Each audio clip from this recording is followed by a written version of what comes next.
დილა მშვიდობისა ყველას 25 ნოემბრის ორშაბათიდან შემოდგომის ბოლო საქმიან კვირეულს ვიწყებთ ტელევიზიის მაყურებელთან ერთად და რა თქმა უნდა BMG-ის მთელი გუნდი თავისი გულშემატკივრებიან ტელემაყურებლებიანა გვადევნებთ თვალყურს სოციმედიაში მოკლედ გქონავთ საქმიან დიას გასულ კვირაში ბევრი რამ ხდებოდა თუმცა სამედიცინო ბიზნესისთვის რომელიც ჯერ გვარიანად მოასუქეს საბიუჯეტო თანხებით და ახლა რეანიმაციისკენ გაუყენეს 520 დადგენილებით. დიდი ვნებათა ღელვებია, საკომიტეტო მოსმენაც იყო და მისი თავმჯდომარე აკაკი ზოიძე უფრო მეტად კი არის დაკავებული პლებისციტის უტოპიური იდეით პროპორციულ არჩევნებზე ვიდრე ამბით, რომელმაც თამაშის წესები ბაზარზე სრულად ამოაყირავა. ვნებანი არც ნინო ზაუტაშვილის რეალურ სივრცეში დამცხრალა და ხო და რეალური სივრციდან ეხლა საქმიანი დილის სტუდიაში გადმოვინაცვლებთ, სადაც 10 წუთებზე პარლამენტარ ზურაბ ჭიაბერაშვილს და ვახტანგ კალოიანს უმასპინძლებთ. ვინც არ იცით, ვახტანგ კალოიანი ანესთეზიოლოგიის და კრიტიკული მედიცინის ასოციაციის დამფუძნებელია. ხოლო სხვათა შორის ზურაბ ჭიაბერაშვილი კი არის პარლამენტარი, მაგრამ თავის დროზე ჯანდაცვის მინისტრიც იყო, სოციალურ-უზრუნველყოფისაც. ანაკლიაზე ვიწყებთ ამ კვირაში გააქტიურებულად საუბარს, ხელშეგვიწყობს თავად კონსორციუმის წარმომადგენლებიც, რომლებიც მსხვილი იაპონური კომპანიის დელეგაციას მასპინძლობენ საქართველოს-იაპონიის ბიზნეს ფორუმის ფარგლებში. ანაკლიას ციტის გენერალური დირექტორი ქეთი ბოჭორიშვილი და მისი იაპონიის სტუმრები სულ მალე საქმიანი დილის სტუდიაში. ჯიტა ანუ ინოვაციების სააგენტო, ინოვაციების და ტექნოლოგიების სააგენტომ 100,000 ლარიანი თანადაფინანსების გრანტების პროგრამა დაიწყო. ეს ამბავი უკვე მეოთხე ცხადდება, დარწმუნებული ვარ, მეხუთედაც იქნება. ზოგადად ძალიან მნიშვნელოვანია ესეთი ამბები და წინა საარჩევნოთაც ძალიან კარგი თემა არის. მთავრობას შესაბამისად უფროსთან კარგ საქმეებში ეთვლება, არა და რამდენიმე მაგარი პროექტი და მნიშვნელოვანი პროექტიც არის დაფინანსებული ამ ინიციატივის ფარგლებში, რაზეც სულ მალე მოგიყვებით ედიტორიალში. 10 საათიდან კი ბექა ბაციკაძე ჩვენს არაჩვეულებრივ მარიამ ლაშხს უმასპინძლებს, რომელიც ჯიტას დირექტორის მოადგილე გახლავთ. თუ გსურთ მიიღოთ ჯიტას და სხვა გრანტები და ზოგადად იყო წარმატებულნი, უნარებისა და განათლების გარდა საჭიროა რამდენიმე სხვა დეტალის წოდნა, რაც წარმატებისკენ მიმოვალ გზაზე მეტად დაგაახლოვებთ მიზანთან, ხო და ამისთვის არიან ჩვენი რუბრიკის HR Hub-ის დამფუძნებლები, წამყვანები საქმიანი დილისა, ანი ნავდარაშვილი და ანი გზირიშვილი, რომელიც ერთი სტუდიიდან და მეორე BMG-ის გარე სტუდიიდან HR კონსულტანტს თეონა ბაღათურიას გაგვასაუბრებენ. გაცრავად გასულ კვირაში გავრცელებულ ამბებს შორის ჩაიკარგა, მაგრამ ბიზნეს მედიას მახვილ თვალს არ გამორჩებოდა თემა, რომელიც ვერ ისარგებლებს რატომ ვერ ისარგებლეს სასტუმროებმა სახელმწიფოს მოძებული თანადაფინანსების პროგრამით, რა მოხდა რეალურად და სად არის ის დახმარება, რომელსაც დიდი ამბით პირდებოდა მთავრობა მათივე ბრალით შექმნილი კრიზისიდან, რომელმაც გავრილოვის ღამის შედეგად რუსეთის ავია ემბარგოც მივიღეთ. ანუკა ჯოხაძე იცნობთ ასეთ მოაზროვნეს BMG-ის გუნდიდან, არც მეტი და ნაკლები წერეთლის ქალბატონი შეაწუხა დილიდან. და ჩვენც ასე გამოწკეპილნი, როგორც შემოდგომის ნამდვილ აზნაურებს შეეფერებათ, ველით ქეთევან წერეთელის სტუმრობას, ის სასტუმრო ორნამენტ ბუტიკ ჰოტელის გენერალური მენეჯერია. უსაქმოდ არც მარიამ ადამიანია, სულ მალე ანაკლიას დელეგაციის სტუმრობის კვალდაკვალ ის შემოგთავაზებს სრულად განსხვავებულ რეიტინგებს, რომელიც ამერიკულმა Forbes-მა დათვალა. ეს ეხება ფილანტროპებს, რომელთა მილიარდებმა და მილიონებმა მიაღწიეს დანიშნულების ადგილას, რამდენს ხარჯავენ მსოფლიოს უმდიდრესი ადამიანები ქველმოქმედებაზე და რამდენად მიდის თანხები დანიშნულებისამებრ. სულ მალე მარიამ ადამიანს რეიტინგები Forbes-ზე დაყრდნობით. მოკლედ, დილა უნდა იყოს საქმიანი და ჩვენ ვართ იმისთვის, და ამის დასტურად მოირგეთ საუზმე, აუწიეთ ხმა თქვენს ტელემიმღებებს, ტელეფონებს, პლანშეტებს და ჩვენ შევბერეთ. BMG იწყებს კვირეულ საქმიანად და თქვენ ბარაკას და მშვიდობას გისურვებთ ულევ ჯანმრთელობასთან ერთად. დილა მშვიდობის ყველას მოგესალმებით, წარმატებულ დღეს გისურვებთ. ანა ლაპიაშვილთან ერთად მე გიორგი ისაკაძე ვარ, წარმოგიდგენთ 25 ნოემბრის დილას. დილა ჩვენ ვიცით საქმიანი ხო და აგერ შევბერეთ. საქართველოს საზღვარი მე ვიცი ფსოუზე და როკის გვირავთან. ესე დაიწყო ვიდეო მიმართვა ქართველმა ამერიკელმა გიორგი ბარამიძემ, რომელიც სოლიდარობას უცხადებს ოკუპირებულ სამხრეთ ოსეთში გატაცებულ ვაჟა გაფრინდაშვილს და მის დაუყოვნებლივ გათავისუფლებას ითხოვს. ექიმი ვაჟას გათავისუფლებას ითხოვენ ქართველი და ქართველების მეგობრები მთელი მსოფლიოდან. აი დღესდილიდან კი რამდენიმე ვიდეოში შემოგთავაზებთ ვაჟა გაფრინდაშვილის სოლიდარობის ნიშნად, რომელიც მისდამი გვერდში დგომას ასახავს. მე ვარ გიორგი ბარამიძე, ნეფროლოგი, ნევადის შტატი აშშ. მე ვარ საქართველოს და ამერიკის ორმაგი მოქალაქე. საქართველოს საზღვარი მე ვიცი ფსოუზე და როკის გვირავთან. სოლიდარობა ვაჟა გაფრინდაშვილს, ვაჟა ექიმო, ჩვენ შენთანა ვართ.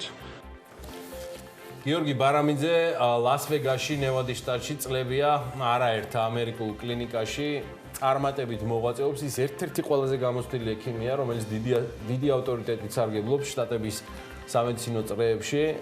გიორგი ბარამიძე ჩემი მეგობარია, ის ჩემი უფროსი ვაჟის, თქვენთვის კარგად ცნობილი უფროსი მამაკოს, შაკოს ამერიკელი მამაკოა, ხო და ასე მოხდა, რომ ჩემი უფროსი ვაჟი ამერიკაში დაიბადა და ამ ქვეყნად მოვლენის პირველი თვეები სწორედ ნევადაში და გიორგი ბარამიძის ოჯახში გაატარა. მე თავი შემიძლია დავდო, რომ ბევრს არ ვიცნობ ისეთ პატრიოტს და პროფესიონალს, საქართველოს მოსიყვარულეს, როგორც გიორგი ბარამიძეა, ისევე როგორც პროფესიონალს, საკუთარი პროფესიის მოყვარულსაც. მინდა ყველა ქართველ ექიმს წარმატება უსურვო, ვინც საზღვარგარეთ მოღვაწეობს და მალე ისეთი საქართველო ენახოთ, რომელიც ის ალაგი იქნება, სადაც საკუთარ საქმიანობას გააგრძელებენ.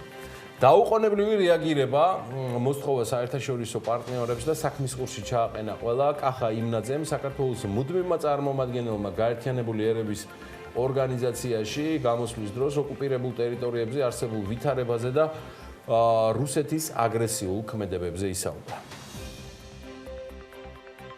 9 ნოემბერს თბილისში მცხოვრები ვაჟა გაფრინდაშვილი გადაუდებელი სამედიცინო დახმარების საჭიროების მქონე პაციენტთან ვიზიტისას რუსეთის ფედერაციის მიერ ოკუპირებულ ტერიტორიაზე დააკავეს. მას ორთვიანი წინასწარი პატიმრობა შეუფარდეს და დღემდე დაკავებულია ეგრეთ წოდებული საზღვრის უკანონო კვეთის ბრალდებით და სხვა გამოგონილი ბრალდებებით. ექიმი გაფრინდაშვილი დაუყოვნებლივ უნდა განთავისუფლდეს. მოგიწოდებთ ამ საკითხზე მტკიცე და პრინციპული პოზიცია დაიგავოთ. ექიმი ვაჟა გაფრინდაშვილი 9 ნოემბრიდან მოყოლებული ცხინვალის იზოლატორშია. რუსული სპეცსამსახურები თავისი ქართველი ნამესნიკების საშუალებით, რომელთაც ახალი ტექნოლოგიების და სოციმედიის საშუალებები აქვთ, ტრიბუნა გაავრცელონ 1000 სისულელე ქართველ ექიმზე. ვაჟა გაფრინდაშვილი უკვე 2 კვირა-ნახევარია მოწყვეტილია ოჯახს და თავის სამუშაო სივრცეებს საქართველოს სამედიცინო დაწესებულებებში. BMG ვაჟა გაფრინდაშვილს და მის ოჯახს მხნეობას და გამძლეობას უსურვებს. ამასობაში დიდი აყალმაყალია სექტორში და ინდუსტრიაში, ანუ ჯანდაცვაში, რომელიც ვაჟა გაფრინდაშვილის გათავისუფლების გარდა სხვადასხვა მოთხოვნით გამოდის საქართველოს მთავრობის წინაშე. საყოველთაო ჯანდაცვის სისტემაში მნიშვნელოვანი ცვლილებები შევიდა, უკვე ძალაშიც არის, რომელიც პირადად ჩემგან იდეაში პროგნოზირებადი იყო. მიუხედავად იმისა, რომ მხოლოდ ეხლა დავიწყე ამ სისტემის დეტალებში ჩახედვა, თუმცა ის სრულად აღვირახსნილი ფინანსური მოდელი, რომელიც აქამდე არსებობდა, ცხადზე უცხადესი იყო, რომ ადრე თუ გვიან დასრულდებოდა. ხო და დასრულდა კიდეც და ამას მოყვა პროტესტი, მაგრამ სახელმწიფო კლინიკების პროტესტის მიუხედავად მთავრობამ არ გადახედა 5 ნოემბრის 520 დადგენილებას, რომლის თანახმად საყოველთაო ჯანდაცვაში ჩართული კლინიკებისთვის დღეიდან თანაბარი ტარიფები ამოქმედდა. საყოველთაოდ ჯანდაცვა ერთ-ერთი ყველაზე ძვირადღირებული პროგრამა, რომელსაც საქართველოს მთავრობა აფინანსებს. მისი ბიუჯეტი მთლიან შინაგან საქმეთა სამინისტროზე მეტიც არის. ამასთან თითქმის ყოველწლიურად ის გადახარჯვით მიმდინარეობს. წელსაც მაგალითად პროგრამის 754 მილიონიანი ბიუჯეტი მაღალი ალბათობით ვადაზე ადრე ამოიწურება და მისთვის თანხის დამატება საჭირო გახდება. ერთ-ერთი შედეგი, რომელსაც მთავრობა ამ ცვლილებით ელოდება, სწორედ ხარჯების ოპტიმიზაცია არის.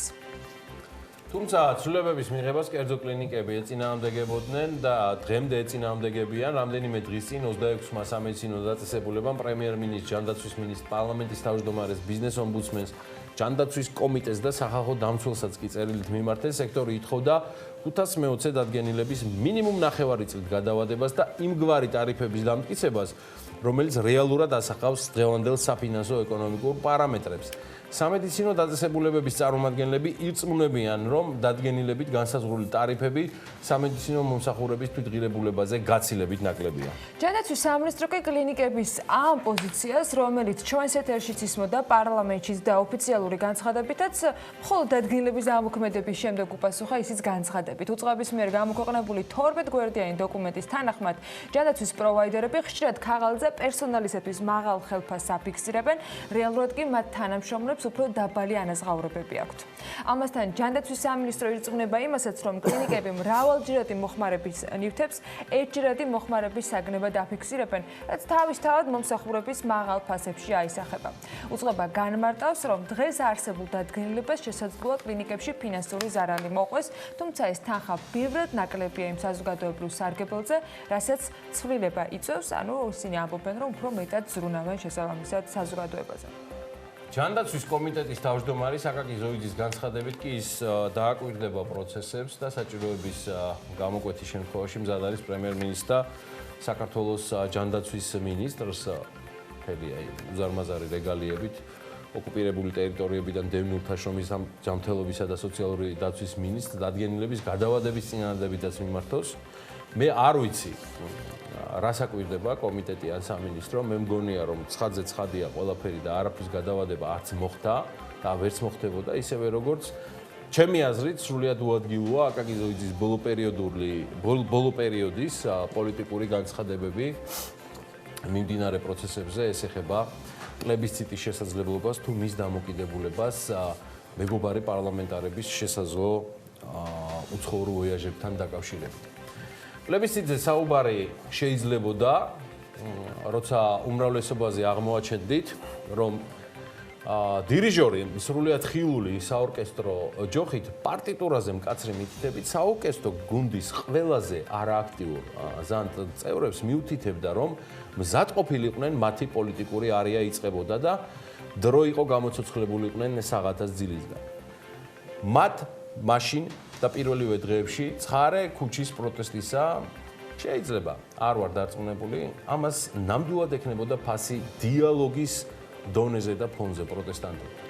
ახლა, როცა მართველი პოლიტიკური უმრავლესობა და მისი ლიდერი არის სრულიად დაცლილი როგორც ადგილობრივი, ასევე საერთაშორისო ნდობისგან, დაცლილია შედარებით ადეკვატური და გონიერი გუნდის წევრებისგანაც, რომელთა მატყოფნის აზრს კვირიკაშვილის წასვლის შემდეგ ვერც ვხედავდი, ეხლა პლებისციტის ჩატარება მიცვალებულზე ფერუმარელის გადასმას გავს. თუ რეალურად გსურთ ცვლილებები, ამის საშუალება გაქვთ და გააკეთეთ. მაგრამ ამას ვერ გააკეთებთ, შანსი ნაკლებად არის, რადგან ავტორიტეტი და მის თავის სხეულის სხვა მნიშვნელოვან ნაწილებს რომ დავანებოთ თავი, უკვე არც მაჟორიტარებთან გაქვთ. მაჟორიტარებთან, რომელთაც ყველაზე მძიმე წელიელი წინ და ეტყობა ეს ბოლომდე გადააზრებულიც არ აქვს, რადგან გონიათ რომ დაბოქლომება არის პიკი იმ პერფორმანსებისა, რაც მათ შეიძლება მოუწყონ. შედარებით გონიერ, შრომელ და თავდადებულ მაჟორიტარებს მიმართავ პერსპექტივა გაცილებით მძიმეა და შედეგი გაცილებით უმოწყალო. იმის ფონზე, რომ მხოლოდ პროპორციული არჩევნებით შეიძლებოდა თქვენ შორის საუკეთესო და ჭეშმარიტად ხალხის რჩეული გადარჩეულიყო. ამას წინათ მოვისმინე, ეძებდით არგუმენტებს მედიაში, ნეტავ რითი სჯობს პროპორციული მაჟორიტაროსო და აგერინებეთ ბატონო პროლოგად. დიახ, მხოლოდ პროპორციულ არჩევნებში, ისევე როგორც აბანოში, გამოჩნდებოდით თქვენ ქართველი მაჟორიტარები, პარლამენტარები, რეალურად იმსახურებდით ხალხის ნდობას თუ იყავით ერთმანეთის, ანუ საკუთარი ფინანსების პლუს ხელისუფლების ადმინისტრაციული რესურსის შეჯვარების მუდმივი ნაყოფი ბოლო 30 წლის განმავლობაში.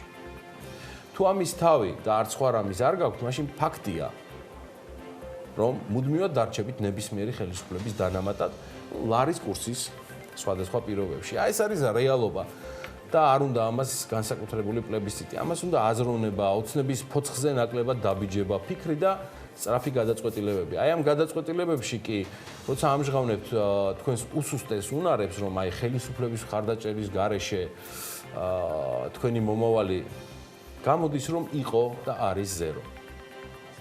მე მაინც მქონდა იმედი, რომ პროპორციული არჩევნების გზით გამოჩნდებოდნენ რეგიონის და რაიონების რჩეული ლიდერები, პოლიტიკოსები, რომელთაზეც გარკვეული მოთხოვნა და წყვეტაც კი შეიქმნებოდა პოლიტიკური პარტიებისგან, მაგრამ წყვეტა კონკურენტულ გარემოში. თუმცა, აი სათფურში მოყვანილებს სუფთა ჰაერზე კულტივირების პერსპექტივამაც მოაჭკნა და აგე თათ ბატონ ბიძინას აუმხედრდნენ. ეხლა პლებისციტიო. პლებისციტი ჩაგეტარებინათ მაშინ, როცა დააგვიანა გადადგომა ირაკლი კობახიძემ და მოხდა გავრილოვის ღამე და მერე გადადგა. პლებისციტი ჩაგეტარებინათ მაშინ, როცა იგივე კობახიძე აქციეთ პროპორციული არჩევნების მთავარ სპიკერად, რაც თავიდანვე მოასწავებდა იმ შედეგს, რაც მიიღო საზოგადოებამ. სრულად გაუგებარი ლექსიკა, ფრაზეოლოგიით და არქაული ორატორული მანერულობით.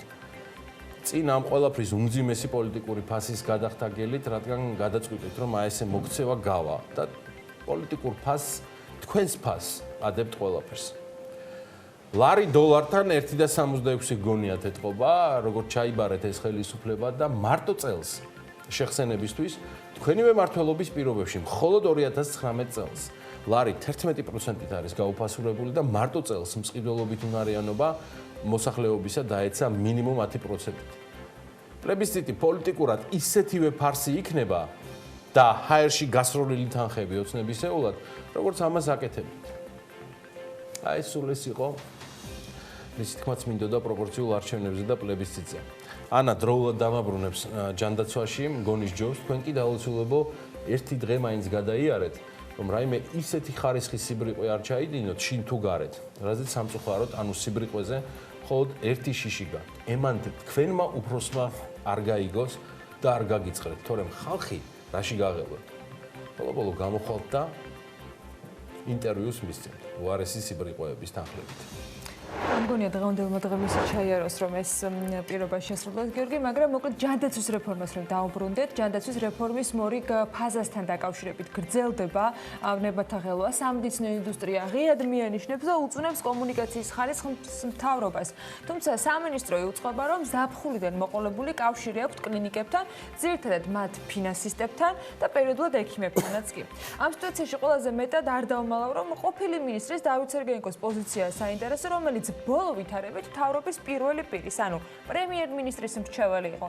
თუმცა ეს იყო მამუკა ბახტაძის დროს და დარჩა თუ არა ის გახარიას მრჩევლად, ეს არ ვიცი და პრინციპში უნდა მოვიკითხოთ აუცილებლად. ისევე როგორც სერგეენკოს შემცვლელი ქალბატონი მინისტრი ეკატერინა ტიკარაძე გვიმტკიცებს, რომ მიუხედავად იმისა, რომ არც საკომიტეტო მოსმენაზე დადის და არც სატელევიზიო შოუების პირდაპირ ეთერში სცემს კითხვებს პასუხს, ის არის ღია კომუნიკაციისათვის და მზად არის ესაუბროს საზოგადოებას. ხო და ამ საუბრისათვის ვიწევთ მას BMG-ის ნებისმიერ ეთერში მათ შორის. კარგი შედარებით კარგ ამბებზე გადავიდეთო თან ჯანდაცვაზე, ანა, დილა, ადრიან, Deutsche Welle არაჩვეულებრივ სტატიას უძღვნის ქართულ საამაყო ბაქტერიაფაგებს ამ ინდუსტრიას საქართველოში, ეს იმას გასაგონად ვამბობ, ყველაფერს წარსულიდან განურჩევლად რომ მუსრავენ თავისი გრამნახევარი ტვინით, მაგრამ გრძელი ენით და უფრო მარდი თითუცებით სოციალში აქტიურობისას, დიახ, ფაგების ისტორია საქართველოში თითქმის საუკუნოვან, დანამდვილებით რაც ვიცი, 8 წელიწადზე მეც ითვლის და მინიმუმ 3 ათეული წელიწადია, რაც მახსოვს პირადად, მსოფლიოში არათუ განთქმული ერთ-ერთი ყველაზე დამკვიდრებული სახელი აქვს ქართულ ბაქტერიოფაგულ მიმართულებას, რომელსაც ჰქონდა და რა ამპლუაშიც არ უნდა ვიყო, ყოველთვის ექნება ჩემი უპირობო მხარდაჭერა. Deutsche Welle ახსენდა, მოდი ნახოთ რა წერს Deutsche Welle. გერმანული გამოცემა ერთი კონკრეტული ქალბატონის მაგალითზე გვიამბობს, როგორ ჩავარდა ის გამოუვალ მდგომარეობაში და კანის ქრონიკული დაავადებით, როცა თმის ფესვის მტკივნეული ანთება ჰქონდა და შეწუხებული პაციენტი როგორ ჩამოვიდა საქართველოში იმისათვის, რომ ემკურნალა მრავალჯერ და კრიტიკულად გაზრდილი ანტიბიოტიკების დოზების შემდეგ, რომელსაც ფაქტობრივად ეფექტი არ ჰქონდა. გამოცემა ცხადი ექვე განმარტავს მკითხველისათვის ბაქტერიოფაგებს, რაც წარმოადგენენ ისინი, რომისანი არის ვირუსები, რომლებიც პაციენტის ორგანიზმში ეგრეთ წოდებულ მასპინძელ ბაქტერიაზე სახლდებიან, რათა იარსებონ და უჯრედში ფაგები მრავლდებიან. ჩნდება ახალი ფაგები და ისინი სხვა ბაქტერიების უჯრედებში სახლდებიან, სანამ ყველა ბაქტერია არ დაიღუპება. ტანია დიდერენი, რომელმაც თბილისში ორკვირიანი მკურნალობა გაიარა და ახლა მხოლოდ თვეში ერთხელ იღებს ამონათიდან საქართველოდან გზავნილებს ფაგებს, დარწმუნებულია, რომ ფაგები ძალიან ბევრ ადამიანს დაეხმარებოდა ევროპაში. და იქვეა მთავარი და ძალიან მნიშვნელოვანი. ეს ქალბატონი იმედს გამოთქვამს, რომ ფაგების წარმოება მალე ევროპის ქვეყნებში შესაძლებელი გახდება. მისი და სხვა მსგავსი პრობლემების მქონე პაციენტების დასამშვიდებლად კი Deutsche Welle წერს, რომ გერმანიასა და ნიდერლანდებში ახლა მიმდინარეობს საპილოტე კვლევა. შესაძლებელია თუ არა პაციენტებისათვის ბაქტერიოფაგების გამოწერა. საფრანგეთმა უკვე შეიტანა ქვეყანაში ფაგები ბელგიიდან და დათანხმდა მათ გამოყენებასაც. ხო, ამას ყველაფერს შედარებით განახლებული წარმატებები უძღვის, რაც მე პირადად ძალიან მიამაყება, ვამაყობ, რომ თუ ეს ხალხი აი ამ საოცარი თემით დაკავებულნი გაგაცანით, BMG-ს გუნდის მცირედი დამსახურებაც არის, ხო და კიდევ ერთხელ, ჯერ კიდევ 2017 წელს, რაც მახსენდება, მოგახსენებდით კომპანია ფაგნუტრატზე კატეგორიაზე, უკაცრავად ეს არის ბიოქიმ ფარმის ბაზაზე შექმნილი საწარმო, რომელიც სწორედ აი ამ საუკუნოვანი გამოცდილების ხარჯზე ანტიბიოტიკების უსაფრთხო ალტერნატივების შექმნით და კვლევით და წარმოებით არის დაკავებული. საქმეში ჩართულია და მიმართულებას საჯაროდ თავკაცობს რატი ღოლიჯაშვილი, არაჩვეულებრივი ახალგაზრდა, სხვათა შორის Forbes-ის 30 წლამდელთა შარშანდელი ერთ-ერთი ლაურეატი, Forbes-ისთვის განსაკუთრებით საამაყოა მისი ჩვენ სიაში ყოფნა. და ის პროგრესი, რომელსაც რატი აღწევს თავის პარტნიორებთან და თანამოაზრეებთან ერთად. რა პროგრესზეა საუბარი? 2017-ში მოგახსენებდით, რომ 100,000 ლარიანი გრანტი ხომ აიღო. მე კიდევ უამრავი ხელშეკრულებებიც გააფორმა. წელსაც მიიპყრო ამ ოქროს რატიმ და მისმა ბიოქიმ ფარმა ჩვენი ყურადღება, ხო და კიდევ ერთხელ ვნახოთ BMG-ის ისტორია და სიუჟეტი ამ თემაზე.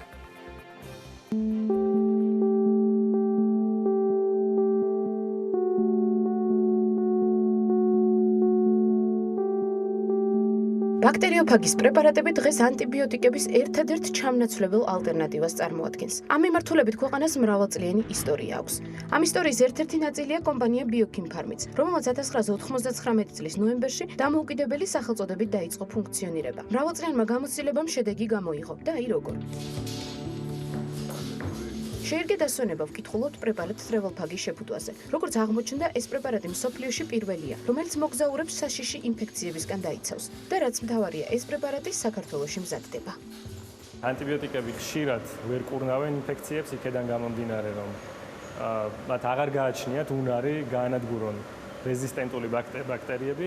ეს პროდუქტი კონკრეტულად თრეველფაგი ჩვენ შევქმნით, ვამბობთ ხოლმე, რომ 80 წლიანი გამოცდილების, რაც საქართველოს ფაგების მიმართულებით არსებობს და ინოვაციის შერწყმით, ესე ვთქვათ, და ამ ფორმით არც საქართველოში, არც მსოფლიოში არც ერთი პროდუქტი არ არსებობს. სტარტაპის ფარგლებში 2016 წელს ჩვენ შევქმნით თრეველფაგი, Phage Nutraceuticals-ის კომპანიის სახელით. ეს არის პროექტი, რომლის ფარგლებში ჩვენ შევქმნით თრეველფაგი და ეს პროდუქტი გამოიყენება დიარეული დაავადებების და მოგზაურობის დროს გამოწვეული ინფექციების პრევენცია მკურნალობისთვის. აღნიშნული პრეპარატი ექიმის დანიშნულების გარეშე გაიცემა. პრეპარატის მწარმოებლებს უკვე წინასწარ აქვთ 3-წლიანი გეგმა გაწერილი, რომელიც საექსპორტო ბაზრების ათვისებას გულისხმობს. მათი გათვლებით 3 წლის შემდეგ თრეველფაგი 10 ქვეყნის ბაზარზე იქნება წარმოდგენილი. თუმცა არც ის უნდა დაგვავიწყდეს და ვთქვათ, რომ ბიოქიმ ფარმის ყველაზე პოპულარული პროდუქტი ფაგიო უკვე წლებია მსოფლიოს 7 ქვეყანაში იყიდება. ფაგიოს დაარსებული პროდუქცია გადის ძირითადად რეგიონულ ბაზრებზე. თუმცა ჩვენ ინდივიდუალური შეკვეთები გვაქვს მთელი მსოფლიოდან, როგორც არის შტატები, ევროპა, ავსტრალია, სამხრეთ აფრიკიდანაც მქონია მსგავსი შეკვეთები და თრეველფაგის შემთხვევაში ჩვენ გეგმავთ, რომ უფრო განვითარებული ქვეყნებისთვის არის გამიზნული, ეს არის ჩრდილოეთ ამერიკის, ევროპის ბაზრები, ასევე ინდოეთიც მნიშვნელოვანია, იქიდან გამომდინარე, რომ საკვებისმიერ ინტოქსიკაციების შემთხვევა და რისკები საკმაოდ მაღალია განვითარებად ქვეყნებში. რესურსი ნამდვილად არის, რომ სრულად მოხდეს საექსპორტო ბაზრებზე მოთხოვნის დაკმაყოფილება. ამას კი ემატება ის, რომ travel ფაგი არა მარტო ადგილობრივი ბაზრისთვის, არამედ მსოფლიოსთვისაც ახალი ხილია. ეს რაც შეეხება გრძელვადიან გეგმებს. მოკლევადიან გეგმებში ადგილობრივი ბაზრის სრულად ათვისება შედის. პროდუქტის დანიშნულებიდან გამომდინარე, სულ მალე travel ფაგი მოგზაურებისთვის კიდევ უფრო ხელმისაწვდომი გახდება, რადგან მისი შეძენა შესაძლებელი იქნება აეროპორტებსა და მატარებლის სადგურებზე, ზუსტად იმ ლოკაციებზე, სადაც მოგზაურები ყველაზე ხშირად ხვდებიან.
ევროპის რეკონსტრუქციისა და განვითარების ბანკში ამბობენ, რომ აღმოსავლეთ პარტნიორობის ქვეყნებში მეტი ინვესტირების დაბანდების დრო დადგა. ამის შესახებ ბანკის ოფიციალურ ვებგვერდზე გამოქვეყნებულ პრეს-რელიზში აღნიშნული და იქვე ნათქვამია, რომ ევროპის რეკონსტრუქციისა და განვითარების ბანკის ხელმძღვანელი ამბობს, რომ აღმოსავლეთ ევროპა და კავკასია გატარებული რეფორმების შემდეგ, რამაც მათი ეკონომიკური პოტენციალი გაზარდა, უცხოელი ინვესტორებისათვის უფრო მიმზიდველი ხდება. საქართველოში ელექტროენერგეტიკული ბაზრის ოპერირების ანუ ესკოს მონაცემებით 2019 წლის იანვარ-ოქტომბერში ელექტროენერგიის იმპორტი 14.9% არის გაზრდილი. ამავე სტატისტიკით იმპორტი ყველაზე მეტად რუსეთიდან გაიზარდა, ზრდის მაჩვენებელი კი დაახლოებით 425.3% იყო. პარლამენტის საბიუჯეტო ოფისი 2019 წლის მეოთხე კვარტალში ვარაუდობს, რომ ქვეყნის ეკონომიკა 4.1%-ით გაიზრდება. განმარტავენ, რომ მთლიანი შიდა პროდუქტის მოსალოდნელ ზრდას განსაზღვრავს წმინდა ექსპორტის კომპონენტი 6%-იანი და აბსორბციის მომხმარებლების და ინვესტიციების ჯამი კომპონენტი უარყოფითი წვლილით იქნება, ამ შემთხვევაში -1.9%-ით. 22 ნოემბრის ვაჭრობის შედეგად დოლარი გაუფასურდა და 2 ლარი და 97 თეთრი ღილს გაუფასურდა ევროც ლართან მიმართებით და მის შესაძენად 3 ლარი და 29 თეთრი დაგჭირდებათ. ლირას ფასი 52 თეთრია და ფუნტის საყიდლად 3 ლარი და 83 თეთრია საჭირო. მსხვილ კაპიტალიანი ბანკების რეიტინგში კვლავ TBC ლიდერობს 3 მილიარდამდე საზედამხედველო კაპიტალი 15 ბანკის ჯამური კაპიტალი 5 მილიარდ 700 მილიონი ლარია. 2019 წლის განმავლობაში ბანკის საზედამხედველო კაპიტალი 1 მილიარდით გაიზარდა. ლიკვიდობის კოეფიციენტი კი 39.1%-ია. იმის მიუხედავად, რომ არ ვიცით რა შესაძლებლობა არსებობს კონსორციუმსა და მთავრობას შორის მოლაპარაკებები გაგრძელდეს კონკრეტული შედეგით, იაპონიის მთავრობის მიერ გამოყოფილი დაფინანსების ფარგლებში ანაკდის ტექნიკურ-ეკონომიკური დასაბუთების კვლევა გრძელდება.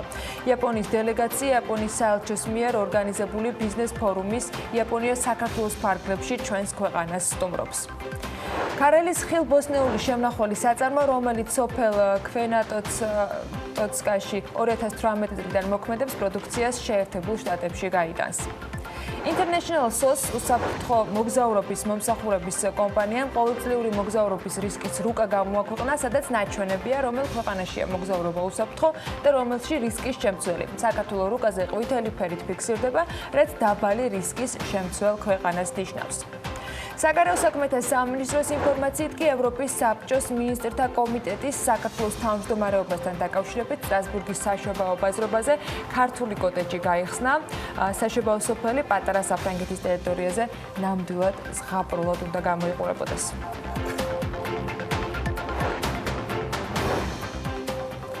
სოფლიოში და ამ პლანეტაზე დედამიწა, სახელად დედამიწა, ჯერისო დედამიწა. დაახლოებით 4 მილიარდი ქალბატონი ცხოვრობს. აქედან 1.8 ქალბატონი საქართველოში ცხოვრობს მუდმივად, ხო და აი ამ 4 მილიარდ შორის საუკეთესო და ნამდვილი მსოფლიო ჩემპიონი კვლავ საქართველოშია. ნონა გაფრინდაშვილი სულ ფორმაში და საუკეთესო ფორმაში ჩვენი საამაყო ჩემპიონია, რომელმაც ბუქარესტში ვეტერან მოჭადრაკეთა მსოფლიო ჩემპიონატის ტრიუმფით დაასრულა.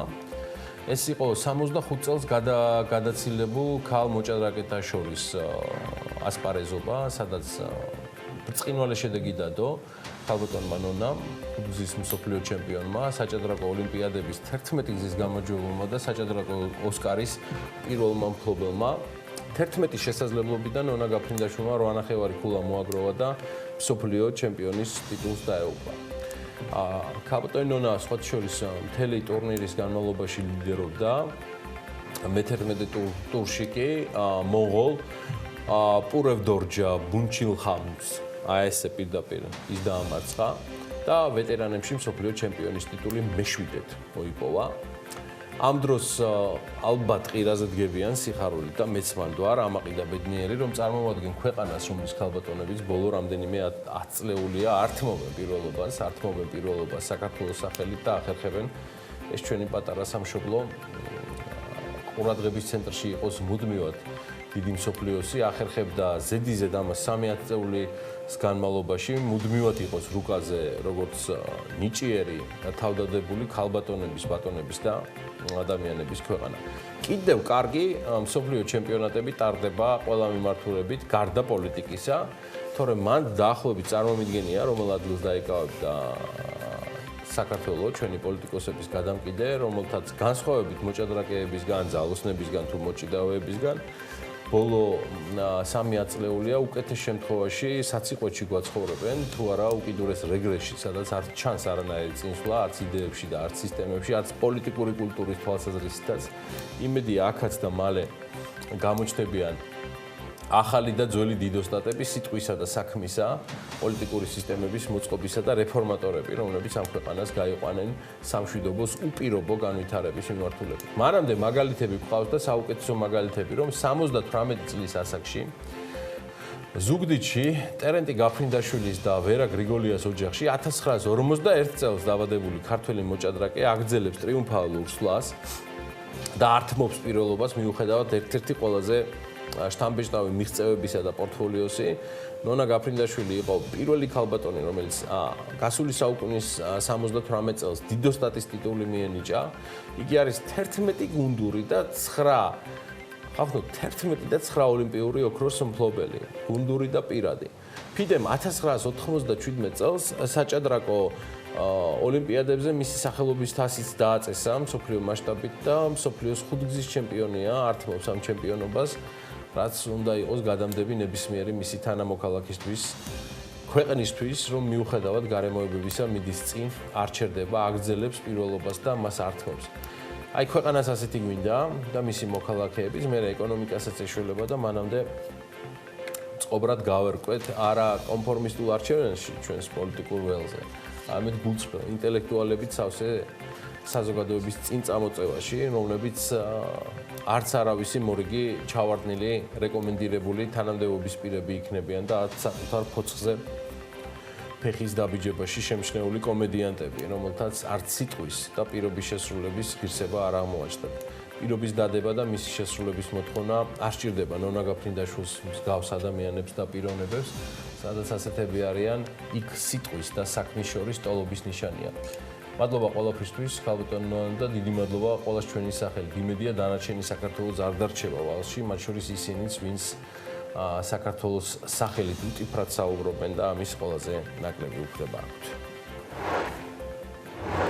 Wall Street Journal-ი ასახელებს მსოფლიოს 250 კომპანიას საუკეთესო მენეჯმენტით რეიტინგის შედგენაში ჩართულნი იყვნენ გასული საუკუნის ერთ-ერთი გამოჩენილი და გავლენიანი ეკონომისტის პიტერ დრუკერის ინსტიტუტის მკვლევარები, რომელთაც 820 შესწავლილი კომპანიიდან 250 გამოავლინეს. დრუკერის თეორიის საფუძველზე მისი ინსტიტუტის კვლევარებმა 5 პარამეტრით გაზომეს ეს კომპანიები. ეს არის კლიენტთა ლოიალურობა და კმაყოფილება, თანამშრომელთა ჩართულობა კომპანიის განვითარებაში და მათ საკუთრივ განვითარებაშიც, ასევე სოციალური პასუხისმგებლობა და ფინანსური სტაბილურობა. ცხადია, ერთ-ერთი პარამეტრი აუცილებლად იყო ინოვაციურობაც. ხო და?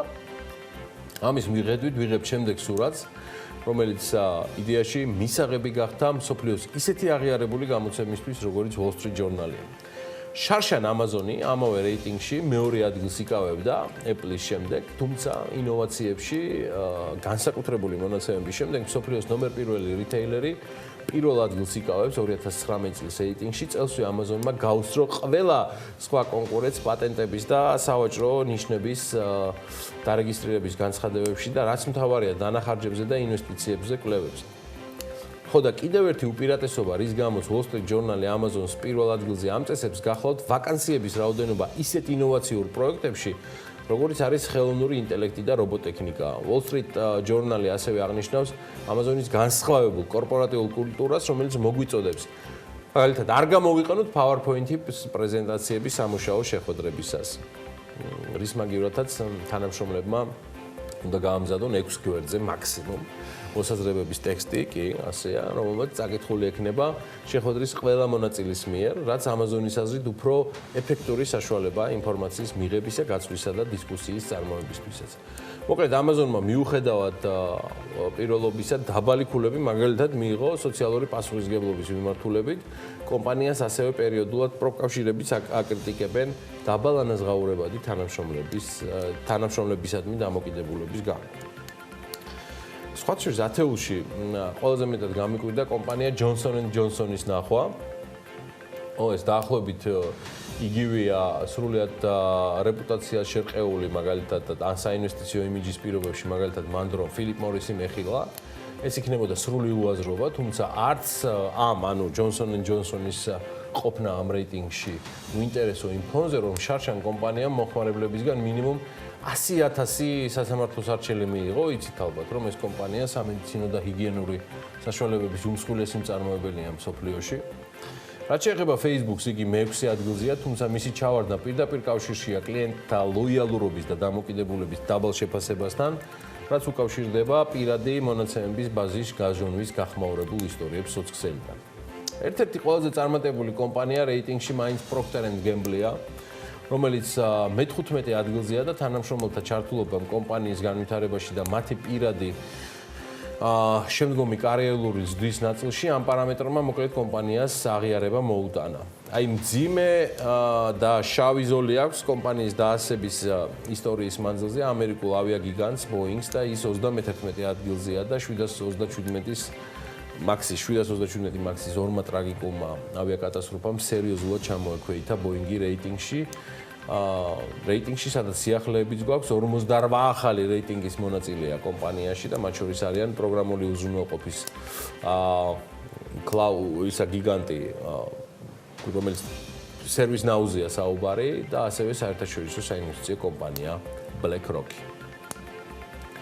საქართველოს ასეთ რეიტინგებში დაკავებულია მხოლოდ საქართველოში ესეთი რეიტინგები დაკავებულია მხოლოდ ქართული Forbes-ი, ის განსაკუთრებით სწორედ საქართველოში გატარებული რამდენიმე რეფორმის შემდეგ გახდა შესაძლებელი, რომელიც ითვალისწინებს ფინანსური ანგარიშგების სრულიად ახალ სტანდარტებს და მოდელს და მათ სავალდებულო დანერგვასაც. ჩვენ ამან მოგვცა საშუალება გაგვეკეთებინა რამდენიმე რეიტინგი 2017-18 წლებში ზაფხულიდან მოყოლებული ამას აკვირდებით და აქტიურად ხედავთ ჩვენს გამოცემაში, თუმცა გვაქვს ამის ვიდეო ვერსიებიც, რომელსაც ცხადია ერთ-ერთს მხოლოდ ახლა შემოგთავაზებთ, თუმცა კიდევ ბევრი არის მზად საიმისოთ, რომ ყოველდღე გადმოგცეთ სიახლეები წამყვან ქართულ კომპანიებზე Forbes-ის რეიტინგის მიხედვით. ამჯერად ტოპ აუდიტორებს გადავხედოთ, ცხადია 2018 წლის მონაცემებით.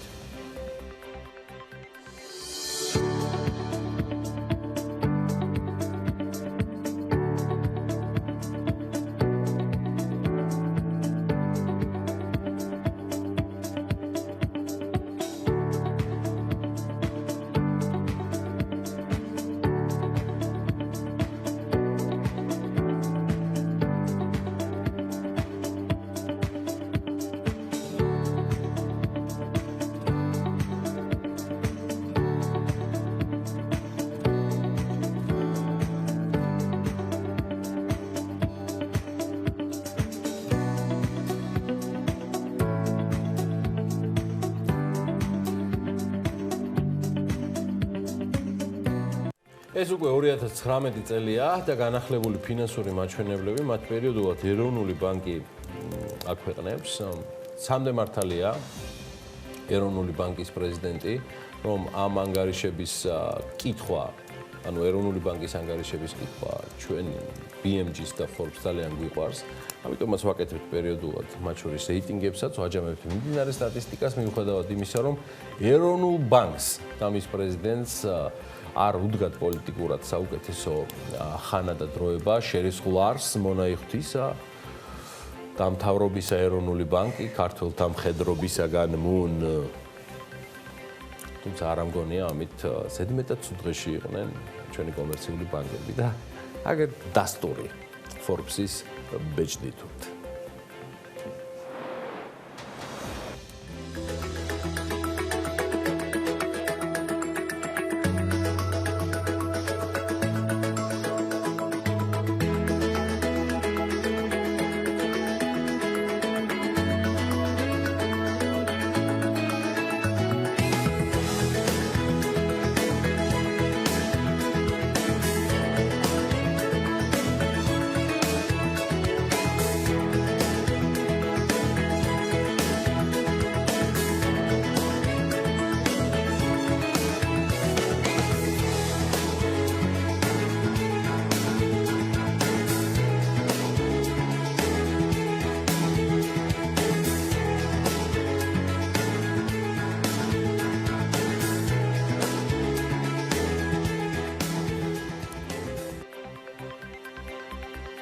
აქვე კიდევ ერთი შეხსენება და შეგონება ჩემგან 30 წლამდელ მაგრებს გადახედეთ კიდევ ერთხელ ამ კონკურსის შესაძლებლობებს და დარწმუნდებით, რომ შეიძლება სრულიად უნიკალური სიის მონაწილე და Forbes-ის მიერ თაობის აღიარებული ლიდერი გახდეთ სწორედ იმ სფეროში, სადაც მოღვაწეობთ, ატარებთ დროს, გაქვთ შემოსავლები, ან უბრალოდ თვლით, რომ ყველაზე მაგარი ხართ.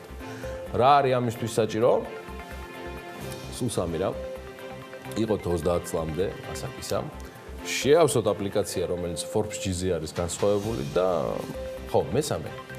ნახოთ ეს ვიდეო თიზერი. ჯია 30 წლამდე ლიდერებს არჩევს. თუ ხარ გამომგონებელი ან ახალ ტექნოლოგიებს ქმნი, მოცეკვავე, მსახიობი, მუსიკოსი, შესაძლოა მეცნიერიც, ანტრეპრენიორიც და თუ ბაზარზე თამაშის წესებს შენამკვიდრებ, მაშინ 1+1 შენთვისაა. თუ თვლი რომ შენი წარმატება საქართველოს ბაზარზე ადვილად იზომება, შეავსე განაცხადი. მოხდი 30 წლამდე ლიდერებში და გაიმარჯვე. განაცხადების მიღების ბოლოა და 2019 წლის 30 ნოემბერი. გიორგი საუყობიდან მოგახსენებთ კიდევ ერთ ძალიან საინტერესო ამბავს. ყოველკვირეულმა კანადურმა ბიზნეს გამოცემამ Business in Vancouver-მა ვერაკობალია ნომინაციის 40 under 40-ის ერთ-ერთ გამარჯვებულად დაასახელა. გამოცემა 40 წლამდე მეწარმეების, აღმასრულებლების და პროფესიონალების გამოვლენას აგრძელებს და მათ შორის ყოველთვის ხვდებიან ბიზნესის, სასამართლოს, მმართველობის სფეროში წარმატებული ადამიანები, რომელთაც საზოგადოების განვითარებაში მნიშვნელოვანი წვლილი შეაქვთ. 2019 წლის გამარჯვებულებს შორის კი ერთ-ერთი მათგანი სწორედ საქართველოს ეკონომიკის ყოფილი მინისტრი ვერა ქობალია დასახელდა და ამით ერთგვარად ასაკთან დაკავშირებით წუხილება ვინც შეგაწუხათ 30 წლამდელთა სიაში ვერ მოხვედრის გამო, რომ შესაძლოა თქვა ასე კი აღარ გიწყობდეთ ხელს, მინიშნება არის Forbes-ისთვის, რომ შეიძლება ცოტა გავზარდოთ ეს ასაკიც და 40 ქვევით ადამიანებიც მოხვდნენ და გაუჩნდეთ შესაძლებლობა, რომ ასეთ რეიტინგში მათ ჰქონდეთ საკუთარი თავის წარმოდგენის შესაძლებლობა და პოტენციალი. და ვიდრე ორშაბათის ტრადიციულ მემოხილვას მოგახსენებთ, როგორც ჩაიარა გასულმა კვირამ ქართული კომპანიებისათვის ლონდონის საფონდო ბირჟაზე, რომელშიც გიორგი დამეხმარება, Fitch-ის საქართველოს რკინიგზას რეიტინგის განახლებაზე უნდა გითხრათ მოკლე ამბავი. გრძელვადიანი უცხოური და ადგილობრივი ვალუტის IDR-ის რეიტინგში BB-ზე დაუდასტურა საქართველოს რკინიგზას Fitch-მა სტაბილური პროგნოზით რეიტინგი. Fitch-ი საშუალოვადიან პერიოდში საქართველოს რკინიგზის ლეგალური სტატუსის ცვლილებას არ ელოდება, მიუხედავად იმისა, რომ მთავრობას აქვს რკინიგზის 25%-იანი წელის გასხვესების გეგმები. სუსტი დრო კი ჯერ კიდევ არ არის დასახელებული. ამასთან Fitch რკინიგზის ვალდებულებებსაც უსვამს ხაზს, რომელიც ევროკავშირთან გაფორმებული ასოცირების ხელშეკრულებით არის გათვალისწინებული 2022 წლამდე გამოიყოს ინფრასტრუქტურის ნაწილი. სარეიტინგო სააგენტოში ვარაუდობენ, რომ ამ პერიოდისათვის რკინიგზას ექნება ცალკეული სუბიექტების სხვადასხვა ბიზნეს სეგმენტისათვის ერთი ჰოლდინგური სტრუქტურის ქვეშ. რკინიგზა სარეიტინგო კომპანიის მიერ შეფასებულ რეგიონის მსგავსად კომპანიებთან შედარებით დიდი საფასო ძალაუფლება გააჩნია და ამავდროულად ტრაფიკი სრულად დარეგულირებულია, რაც სატვირთო და სამგზავრო ტრაფიკის ბაზრის პირობებზე მორგების საშუალებას იძლევა. სატვირთო ტარიფები დოლარშია, რის შედეგადაც ბუნებრივია ჰეჯირება ხდება კომპანიებისათვის, რომლებიც ოპერირებენ დოლარიზებულ ეკონომიკურ გარემოში. და კიდევ ერთი ცხადია, მოკლე სტატისტიკაც უნდა მივაყოლოთ ამას, შედარებით თემატური. ბაქო-თბილისი-ყარსის რკინიგზით 2 წელიწადში გაზიდული ტვირთების მოცულობა იყო 275,000 ტონა. თურქეთის ტრანსპორტისა და ინფრასტრუქტურის მინისტრმა მედიასთან თქვა, რომ ამ სარკინიგზო ხაზით, მაგალითად თურქეთსა და ყაზახეთს შორის არსებული 4700 კილომეტრის დაფარვა უკვე 180 საათშია შესაძლებელი. თურქეთიდან კი ყაზახეთში სატვირთო შემადგენლობები კვირაში 3-ჯერ იგზავნება. არსებობს შეთანხმება, რომ ამ რკინიგზით თურქეთიდან რუსეთში და პირიქით 1 მილიონი ტვირთი უნდა გადაიგზავნოს. გრძელვადიან პერსპექტივაში კი ეს მაჩვენებელი 3-დან 5 ტონამდე გაიზრდება. რკინიგზით მოხდება ქვანახშირის, ხორბლის და ფოლადის გადაზიდვა, ასევე დაგეგმილია ჩინეთთან საკონტეინერო მატარებლების მოძრაობაც. კარგი, მოდი გადავხედოთ ანა როგორი შედეგები აქვს ქართულ კომპანიებს გასულ კვირაში ლონდონის საფონდო ბირჟაზე. 4-ვე კომპანიამ სამწუხაროდ უარყოფითად დაასრულა მათი აქციების ფასი გაუფასურებულია. საუბარია საქართველოს ბანკის აქციებზე.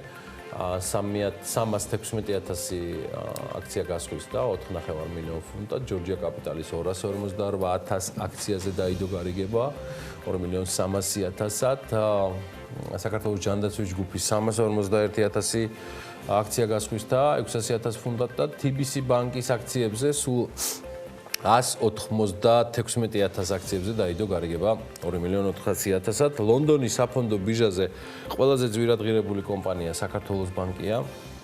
მისი კაპიტალიზაცია 688 მილიონ ფუნტში ადგენს. TBC ბანკის 661 მილიონ ფუნტ, ჯორჯია კაპიტალის 348 მილიონი, საქართველოს ჯანდაცვის ჯგუფის ღირებულება 217 მილიონია. პირველი ივნისიდან დღემდე მხოლოდ საქართველოს ბანკის აქციების ფასია გაზრდილი. დაახლოებით 1,7%-ით, დანარჩენი 3 კომპანიის ფასი საანგარიშო წელში არა. 1 იანვრიდან დღემდე არის საუბარი, მეგობრებო. ჯორჯია კაპიტალის აქციები დაახლოებით 1 წლიან ჭრილში არის 6,95%-ით გაუფასურებული, საქართველოს ჯანდაცვის ჯგუფის 19,12%-ის, TBC ბანკის კი ყველაზე მეტად 21,16%-ით. ჭრილ-ჭრილში და წლის დასაწყისიდან გაცილებით სტაბილური ვითარებაა ქართული სახელმწიფო საწარმოების ბონდებზე. წლის დასაწყისიდან და წლის ჭრილშიც კრებას ადგილი არ აქვს, ორთავე პოზიტივში არიან 4 და 6%. თმატებით რკინიგზაზე და კორპორაციის მიერ გამოშვებულ ბონდებზე მან მთავარი თავსატეხი მაინც რეფინანსირება და ახალი ბონდების გამოშვებაა, რაზეც გვიჯობს ფოკუსირდეთ და მათ შორის ბიზნეს მედიას მოგახსენებთ ბევრ საინტერესო. ხო, ბევრი ამბავი გვაქვს საქმიანი მაყურებლისათვის ამ უქმეებზე მომზადებული და მოდი გადავხედოთ მოკლე კოლას ბიზნესისა და ეკონომიკისა. დაზღვევის ზედამხედველობის სახელმწიფო სამსახურის ანგარიშის თანახმად სადაზღვეო სექტორს 2019 წლის 9 თვეში მოგება შეუმცირდა, კომპანიებმა 33,700,000 ლარის წმინდა მოგება მიიღეს, რაც წინა წლის იმავე პერიოდთან შედარებით არის 900,000 ლარით შემცირებული მაჩვენებელი. გაერთიანებულ სამეფოში საქართველოს სამთავრობო დელეგაციის ვიზიტი შედგა, რომლის დროსაც საქართველოს ეკონომიკის და მდგრადი განვითარების მინისტრი ლონდონში აღმოსავლეთ ევროპის ენერგოეფექტურობისა და გარემოს დაცვითი თანამშრომლობის ასამბლეაზე მოხსენებით გამოვიდა და დელეგაციის ხელმძღვანელმა მაია ცქიტიშვილმა შეხვედრა აღმოსავლეთ პარტნიორობის საინვესტიციო სამიტის ფარგლებში მონაწილეობის გარდა ევროპის რეკონსტრუქციისა და განვითარების ბანკის პრეზიდენტთან გამართა. წამყვანი საერთაშორისო ინსტიტუტი ეკონომიკური თანამშრომლობისა და განვითარების ორგანიზაცია OECD მსოფლიოს ეკონომიკური დაღმავლობის შესახებ აფრთხილებს. ორგანიზაციის ახალ ანგარიში საუბარია იმაზე, რომ ეკონომიკური პროგნოზები მნიშვნელოვნად გაუარესდა. ქარელში მოქმედმა საწარმომ შეერთებულ შტატებში 100 ტონა კენკრა გაიტანა. 2018 წლიდან ქარელის მუნიციპალიტეტის სოფელ ქვენატკოცაში ხილბოსნეულის შემნახველი ახალი საწარმო მოქმედებს. თანამედროვე სტანდარტებით აღჭურვილი სამაცივრე მეურნეობა კი გლენბერის სახელმწიფო ფინანსური მხარდაჭერით ერთიანი აგროპროექტის ფარგლებში შეიქმნა. საწარმოში ჯამურად 5 მილიონ ლარამდე ინვესტიცია განხორციელდა, საიდანაც 600,000 ლარი არის გრანტი მათ და დანარჩენი თანხა ბენეფიციარის ინვესტიცია. სამაცივრო კომპლექსში წელიწადში 1200 ტონა ტვირთის სხვადასხვა ხილბოსნეულის შენახვა შესაძლებელი. გარდა ამისა, სამაცივრო კომპლექსს გადამამუშავებელი ინფრასტრუქტურა აქვს, სადაც უნიკალური გაყინვის მეთოდის გამოყენებით 24 საათში 10 ტონა ხილბოსნეულის გადამუშავებაა შესაძლებელი. კომპლექსში მუდმივად 60 ადამიანია დასაქმებული, სეზონურად კი 140-მდე. სოფლის მეურნეობის პროექტების მართვის სააგენტოს ინფორმაციით, წელს პირველად მოხდა, რაც კომპანიამ 100 ტონას სხვადასხვა სახის კენკროვანი ხილის ექსპორტი ამერიკის შეერთებულ შტატებში განახორციელა. მომავალში კი ამ რაოდენობის 3-ჯერ გაზრდაა დაგეგმილი. აუდიტის სამსახურის ანგარიშებიდან დღეს რამდენიმე სიახლე გვექნება საქმიანი დილის ეთერში, თუმცა გორის ამბებით უნდა დავიწყოთ. ეს ერთი კონკრეტული სიახლეა, თუმცა სიმპტომატური და საკმაოდ ცუდი სიმპტომითაც. გორის მერიამ 91,000 ლარი დახარჯა და საბავშვო ბაღი ვერ ააშენა.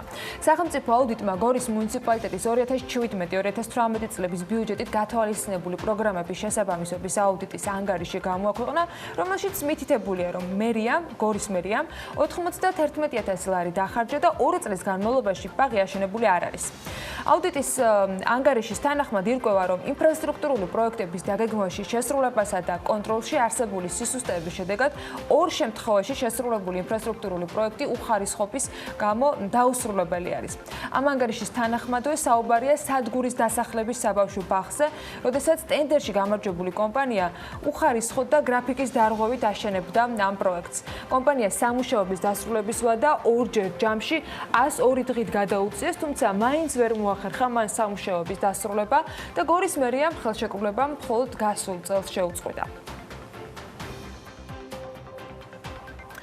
თბილისის ბიუჯეტის 2020 წლის პროექტის თანახმად კი ბაღების დაფინანსება მცირდება. 7,091 სკოლამდელი აღზრდის მუხლში დაფინანსების სახით განსაზღვრული არის 144,668 ლარი მიმდინარე 2019 წლის ბიუჯეტში, კი ეს თანხა შედარებით მეტი იყო. 2018 წელს 121,353 ლარით იყო განსაზღვრული. რაც შეეხება სკოლამდელი აღზრდის დაწესებულებების ხელშეწყობის მუხლს, ამ პროგრამაში გათვალისწინებული არის იგივე მუხლის დაფინანსება მიმდინარე წლის ბიუჯეტში შედარებით მცირედ. 2018 წელს მაგალითად იყო 19,958,4 ბიუჯეტის პროექტის თანახმად კი ჩანს, რომ ამ ეტაპზე სფეროს დაფინანსება შედარებით შემოკლებულია. სოფლის მეურნეობის სამინისტროს ლანჩხუთის მუნიციპალიტეტში მთისძირა არხის რეაბილიტაციასთან დაკავშირებით აცხადებს. ხებუჩქნარის და ნატანი მასისაგან დაშორებული არხის 17 კილომეტრის სიგრძის მონაკვეთის გაწმენდაზე დაახლოებით 6,900 ჰექტარი სასოფლო-სამეურნეო მიწის ფართობიდან ჭარბი წყლის მოცილება უნდა გაუმჯობესდეს და ამისათვის 1,5 მილიონი დაიხარჯება. პროექტი ივლისშია დაწყებული და ის გაზაფხულზე დასრულდება. სამუშაოებს კი საქართველოს მელიორაცია ასრულებს. წიაღის ეროვნული სააგენტო ავჭალის ტორფის საბადოზე გასცემს ლიცენზიას. წიაღის მოპოვების ლიცენზიის ვადა კი 20 წლიანი არის. სამიზნე ბაზარი ადგილობრივი და საექსპორტოა. საბადო სამცხე-ჯავახეთში ნინოწმინდის მუნიციპალიტეტის სოფელ ეშტიას მიმდებარედ მდებარეობს. ტორფი ეკოლოგიურად სუფთა ნედლეული არის, რომელსაც ფართოდ იყენებენ ნიადაგის ორგანულ სასუქად და დიდი რაოდენობით წყალს იკავებს. ის აქედან გამომდინარე ეფექტური საშუალებაა ფხვიერი ნიადაგის სტრუქტურის გასაუმჯობესებლად.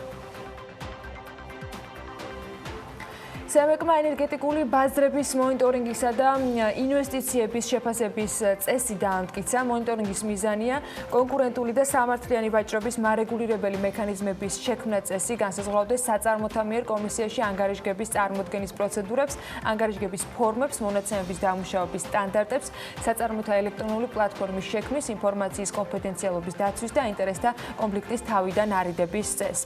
ინვესტიციების შეფასების წესით განისაზღვრება ელექტროენერგეტიკის გაზის და წყალმომარაგების სექტორში სატარიფო რეგულირებას დაქვემდებარებული ლიცენზიანტების საინვესტიციო გეგმებისა და პროექტის შემუშავების წარდგენის შეფასების დამტკიცების მონიტორინგისა და მათში ცვლილების შეტანის ძირითადი პრინციპები და კრიტერიუმები.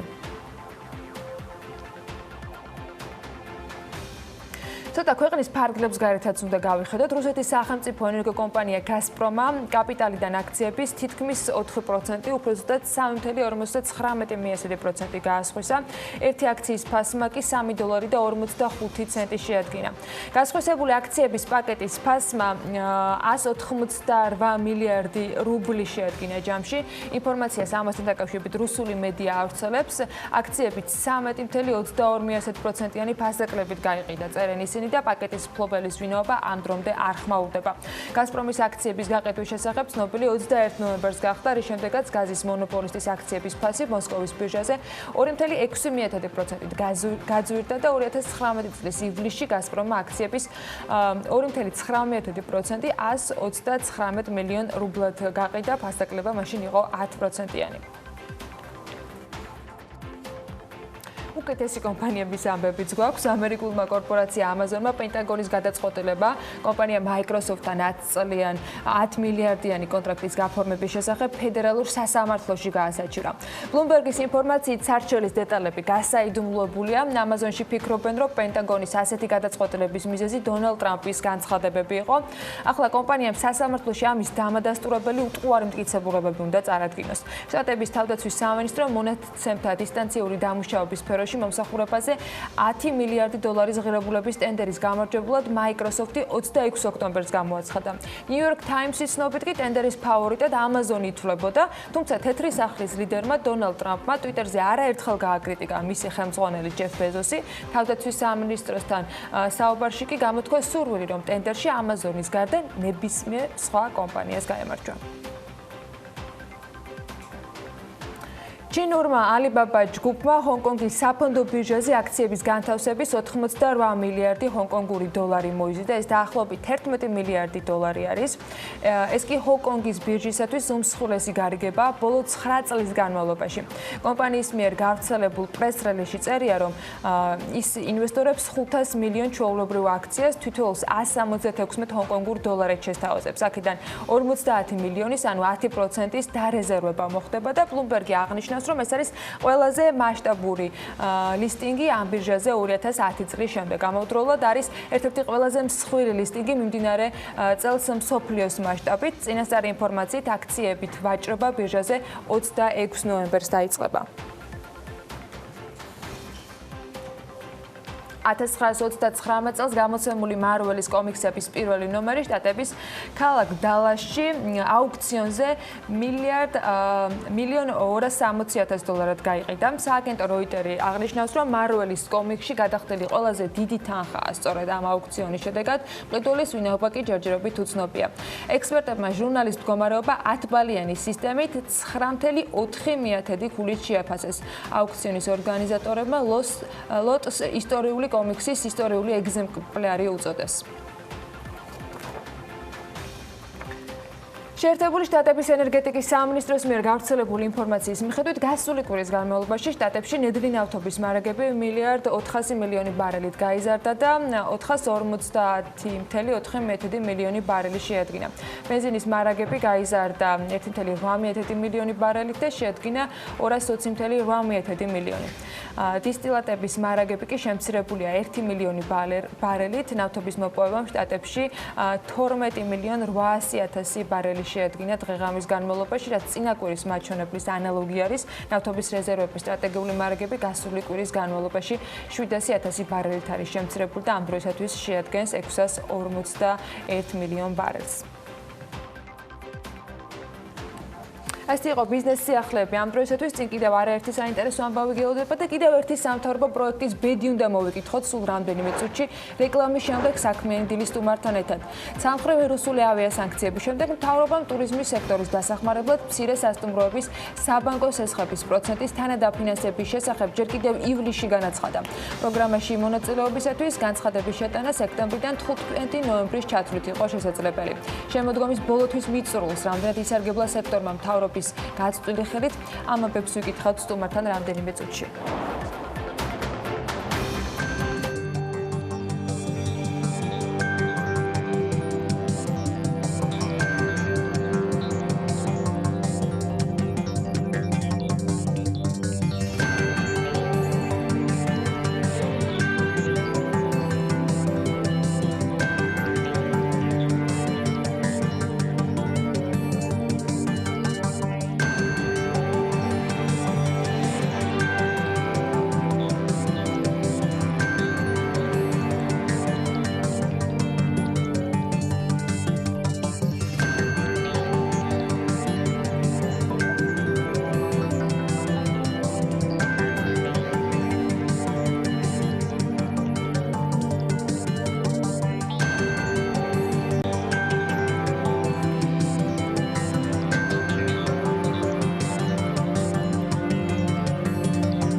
საქართველოს მთავრობამ პუტინის ავიასანქციების შემდეგ, ტურიზმის სექტორის დახმარებაზეა საუბარი, მცირე სასტუმროების საბანკო სესხების პროცენტის თანადაფინანსების შესახებ. ჯერ კიდევ ივლისში განაცხადა ეკონომიკისა და მდგრადი განვითარების მინისტრი ათია თურნავა მაშინ აცხადებდა, რომ რუსეთის მიერ ამოქმედებული სანქციების შედეგად ყველაზე მეტად სწორედ ტურიზმის ინდუსტრია დაზარალდა და სპეციალური პროგრამა თანადაფინანსების მექანიზმი მცირე და საოჯახო სასტუმრო ინდუსტრიის ხელშეწყობისთვის ამ მიზნით შეიქმნა და დაანონსდა კიდეც პროგრამაში მონაწილეობისთვის განცხადების შეტანა სექტემბრისგან 15 ნოემბრის ჩათვლით გახდა შესაძლებელი. ვინ შეძლო სარგებლობა აღნიშნული ინიციატივით თემაზე შრომობდა ანუკა ჯოხაძე, რომელიც ახლა პირდაპირ ეთერში გვერდება. ანუკა, დილამშვიდობის, როგორც ვიცი, აწარმოეს საქართველოს გარკვეული სტატისტიკა უკვე დაფინანსებული სასტუმროების შესახებ მოგვაწოდა და რას გვეუბნება სტატისტიკა და ინფორმაცია. დილამშვიდობისა, გიორგიანა, როგორც აწარმოეს საქართველოს მოწოდებულ ინფორმაციაში ვკითხულობთ, პროექტ თანადაფინანსების მექანიზმი მცირე და საოჯახო სასტუმროების ინდუსტრიის ხელშეწყობისთვის მოიცავდა ბანკის მიერ მცირე და საოჯახო სასტუმროების ბენეფიციარებისთვის გაცემულ სესხზე 2019 წლის აგვისტოდან მომდევნო 6 კალენდარული თვის პერიოდში საპროცენტო სარგებლის თანადაფინანსებას დარიცხული ყოველთვიური საპროცენტო განაკვეთიდან. თანადაფინანსების მექანიზმის ფარგლებში სესხის მაქსიმალური მოცულობა შეადგენდა 300,000 ლარს ეროვნულ ვალუტაში გაცემული სესხის შემთხვევაში, 100,000 ამერიკულ დოლარს დოლარში აღებული სესხის დროს, ხოლო 80,000 ევროს ვალუტაში აღებულ სესხთან მიმართებაში. პროგრამით კი ის მეწარმე სუბიექტები ვერ ისარგებლებდნენ, რომლებსაც პროგრამაში ჩართვის მომენტისთვის მიმდინარე სესხზე გადახდილი ჰქონდათ სესხის ძირი თანხის 70%. აწარმოეს საქართველოს მიერ მოწოდებულ სტატისტიკაში ვკითხულობთ, რომ სულ პროგრამის ფარგლებში ბანკებში 166 განაცხადი შევიდა. ამ დრომდე განხილული 82 განაცხადიდან კი 21 სასტუმროს სესხის პროცენტის თანადაფინანსება მოხდა. ანუკა, როგორი ამ შემთხვევაში ფინანსური ნაწილი, რა რაოდენობის ფინანსები გაიღო სახელმწიფო მცირე და საოჯახო ტიპის სასტუმროების დასაფინანსებლად ამ დრომდე ეს რიცხვებიც თუ გვაქვს? რაც შეეხება ფინანსურ ნაწილს, ანა, ეროვნულ ვალუტაში გაცემული სესხების პროცენტის თანადაფინანსება 38,707 ლარი შეადგინა, დოლარში გაცემული სესხების შემთხვევაში დაფინანსება 7,283 დოლარი იყო, ხოლო ევროში 1,060 евро. როგორც აწარმოეს საქართველოში ამბობენ, შემოსული განაცხადები კიდევ დამუშავების პროცესშია, შესაბამისად შესაძლოა დაფინანსებული სასტუმროების რიცხვი გაიზარდოს კიდეც. თუმცა ამის პარალელურად კონკრეტული სასტუმროები უკვე საუბრობენ, რომ სხვადასხვა მიზეზების გამო ვერ შეძლეს ინიციატივით სარგებლობა. ერთ-ერთი ასეთი სასტუმრო ორნამენტ ბიუტი ჰოტელის გენერალური მენეჯერი ქეთევან წერეთელია, რომელიც ბანკისგან არაერთ წინააღმდეგობას წააწყდა. როგორც თვითონ გვუყვება, მასთან ერთად არაერთი სასტუმრო საუბრობს პროექტის ხარვეზებზე, რა იყო მიზეზი, რის გამოც სასტუმროებმა ვერ შეძლეს სახელმწიფოს ინიციატივით სარგებლობა. ამის შესახებ უფრო მეტ ინფორმაციას თავად ორნამენტ ბიუტიკის გენერალური მენეჯერისგან ქეთევან წერეთელისგან მოვისმენთ, რომელიც დღეს ჩვენი სტუმარია. მოგესალმებით, ანუკა, მივესალმებით საქმიანის მაყურებელს. მადლობა პირველ რიგში სტუმრობისთვის და მინდა დავიწყოთ უშუალოდ ინიციატივით გაჟღერების შემდეგ. რა იყო ის დოკუმენტაცია, რაც პროექტის ჩართვისთვის იყო აუცილებელი და ესე ვთქვათ, მოგროვება როგორ დაიწყეთ ამ დოკუმენტებს? პატარა ჩასწორებას გავაკეთებ, ანუკა, ეს ეხება სასტუმრო სატორს, რომელზეც ჩვენ საუბრობთ ამ სესხზე, იმიტომ რომ ჩემ კონკრეტულ შემთხვევაში ეს იყო სასტუმრო სატორი, მე რამოდენიმე სასტუმროს მენეჯერი ვარ, მაგრამ ამ კონკრეტული სასტუმროს ვარ ასევე მფლობელიც და ასევე შეპესეს დამფუძნებელიც. შესაბამისად, როდესაც სეზონი მოვიდა, ამ სასტუმროს განახლების სურვილი გამიჩნდა და გადავწყვიტე, რომ ბანკისთვის მიმემართა და როგორც დამფუძნებელს კონკრეტულად ამ სასტუმროსთვის და მისი განახლებისთვის წარვადგინე რა დამჭირდებოდა, როგორ დამჭირდებოდა, რა იყო საჭირო, რა რაოდენობის თანხა მჭირდებოდა, განაცხადი გავაკეთე და დამაფინანსეს. როდესაც ეს იყო მაისის თვეში, მოგეხსენებათ შემდეგ რაც მოხდა ივნისში, ანუ ესეთი სიტუაცია იყო, რომ სულ ახალი დაწყებული მქონდა, ჯერ სასტუმროს მინიმუმ 3 თვე მაინც უნდა რომ რაღაცა ბრუნში შემოვიდეს და აი ამაზე ზაფხული სეზონს დავამთხი ეს პერიოდი სპეციალურად, რომ სეზონი როდესაც იქნებოდა ადვილი გამხდარიყო ამ თანხების დაფარვა. მოხდა ივნისში ესეთი სიტუაცია, ნუ ეს ძალიან დაეტყო ჩემს სასტუმროს, მხოლოდ 2 დღეში 72,000 ლარის ჯავშნის გაუქმება მივიღე. ანუ შეგიძლიათ წარმოიდგინოთ რა რაოდენობის თანხებზეა ლაპარაკი. და ნუ არ ვიცით რა გვექნა, როდესაც სახელმწიფომ გამოაცხადა მსგავსი ინიციატივის შესახებ ძალიან მოგვეწონა. იმიტომ რომ ნებისმიერი თანხა, რომელიც ამ შემთხვევაში შეიძლება რომ შეეწიოს ადამიანს, ანუ ძალიან კარგი არის. ამ შემთხვევაში მოვაგროვე საბუთები, აბსოლუტურად ყველა საბუთი მოვაგროვე, რაც იყო საჭირო, მე გავიარე კონსულტაცია იურისტთან მანამდე. იურისტმა დამოყვალიანა თუ რა იყო საჭირო ამისთვის, ეს იყო რომ რომელი ბანკიდან ავიღე, რისთვის ავიღე, რა რაოდენობის თანხები იყო, რა შემოსავალი ქონდა ჩემ შეპესეს და ასე შემდეგ. ნუ რაღაცა 1-4-5 თაბახი იყო შესავსები. შევავსე და განაცხადი მივიტანე ბანკში. ბანკში საერთოდ არ იცოდნენ ჯერ ამის შესახებ, რაზე ვსაუბრობდი. ნუ შემდეგ მოვითხოვე მენეჯერმაც არ იცოდა, მე მოვითხოვეთ იმ მენეჯერის ზედამდგომი კიდევ ინსტანციაში მივედით და ნუ გითხრეს რომ კი ვიცით ეს ყველაფერი. ჩახედეს ჩემს საბუთებს, მიუხედავად იმისა რომ 100%-იან გარანტიას მაძლევდა იურისტი რომ მუშაობს ამ საკითხზე ის იურისტი და ყოველ შემთხვევაში მაშინ ქონდა დაწყებული და მითხრა რომ 100%-ით თქვენ აიღებთ ამ დაფინანსებას, პრობლემა არ იქნება. მითხრეს რომ ჩახედეს, გადახედეს, გადმოხედეს, შევიდნენ თქვათ ნახეს იქ ინფორმაცია მოიძეს, მითხრეს ძალიან დიდი ბოდიში აქ კი წერია რომ თქვათ ბიზნესისთვის გნებავთ და არის დეტალურად გაწერილი, მაგრამ სიტყვა სასტუმრო არ გიწერიათ. მეოთხარი სასტუმრო იმ წუთას ჩვენ როდესაც საუბრობდით და სესხის გამცემთან საუბრობდით, ჩვენ გქონდა ამაზე საუბარი და მაშინ მე არ ვიცი ახლა რას წერს ხო მის გოგონა. ამიტომ არა იცით როგორ სასტუმრო არ წერია.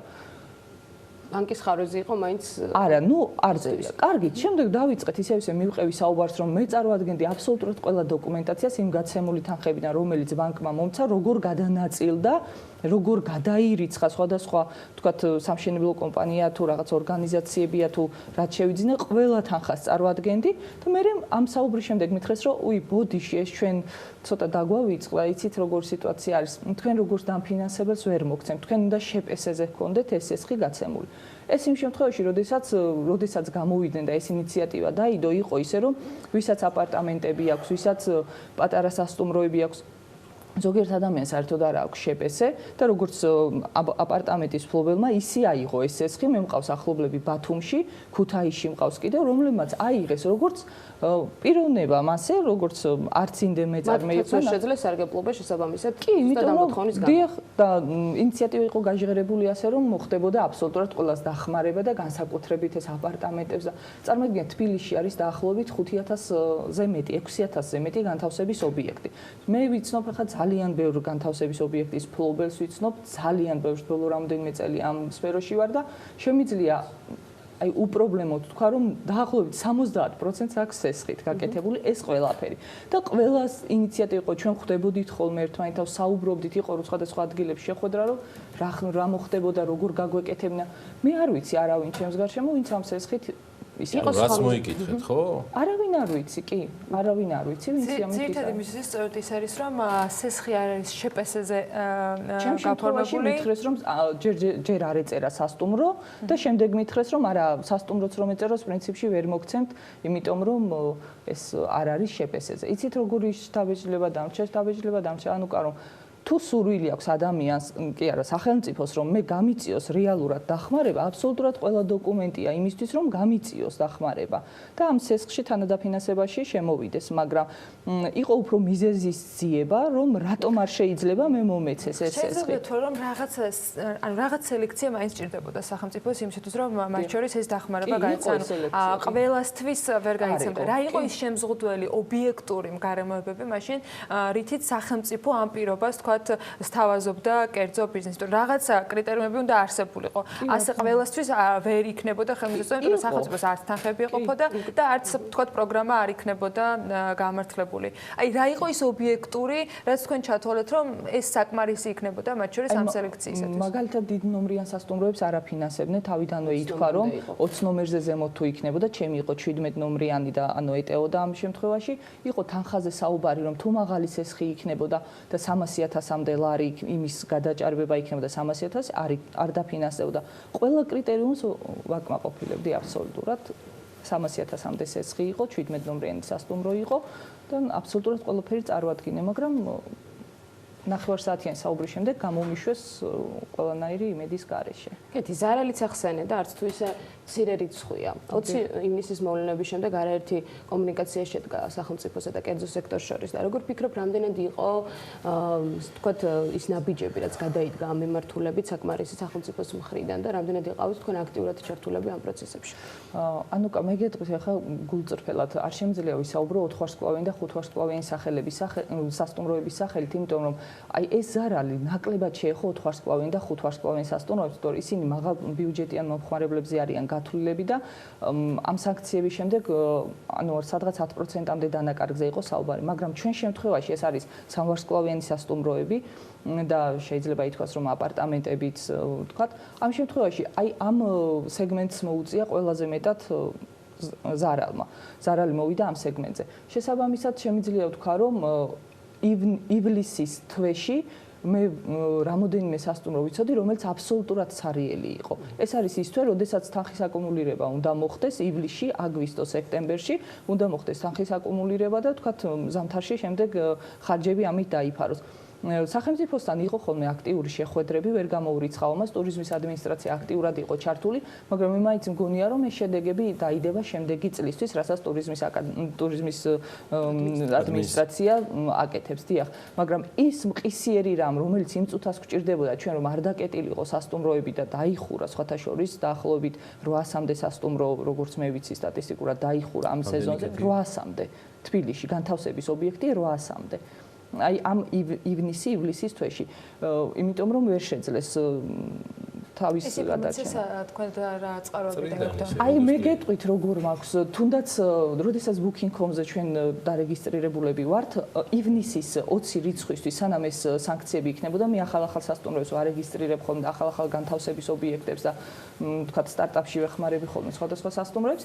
7000-ზე იყო ასული განთავსების ობიექტები მხოლოდ თბილისში, ანუ 6960 ობიექტზე იყო.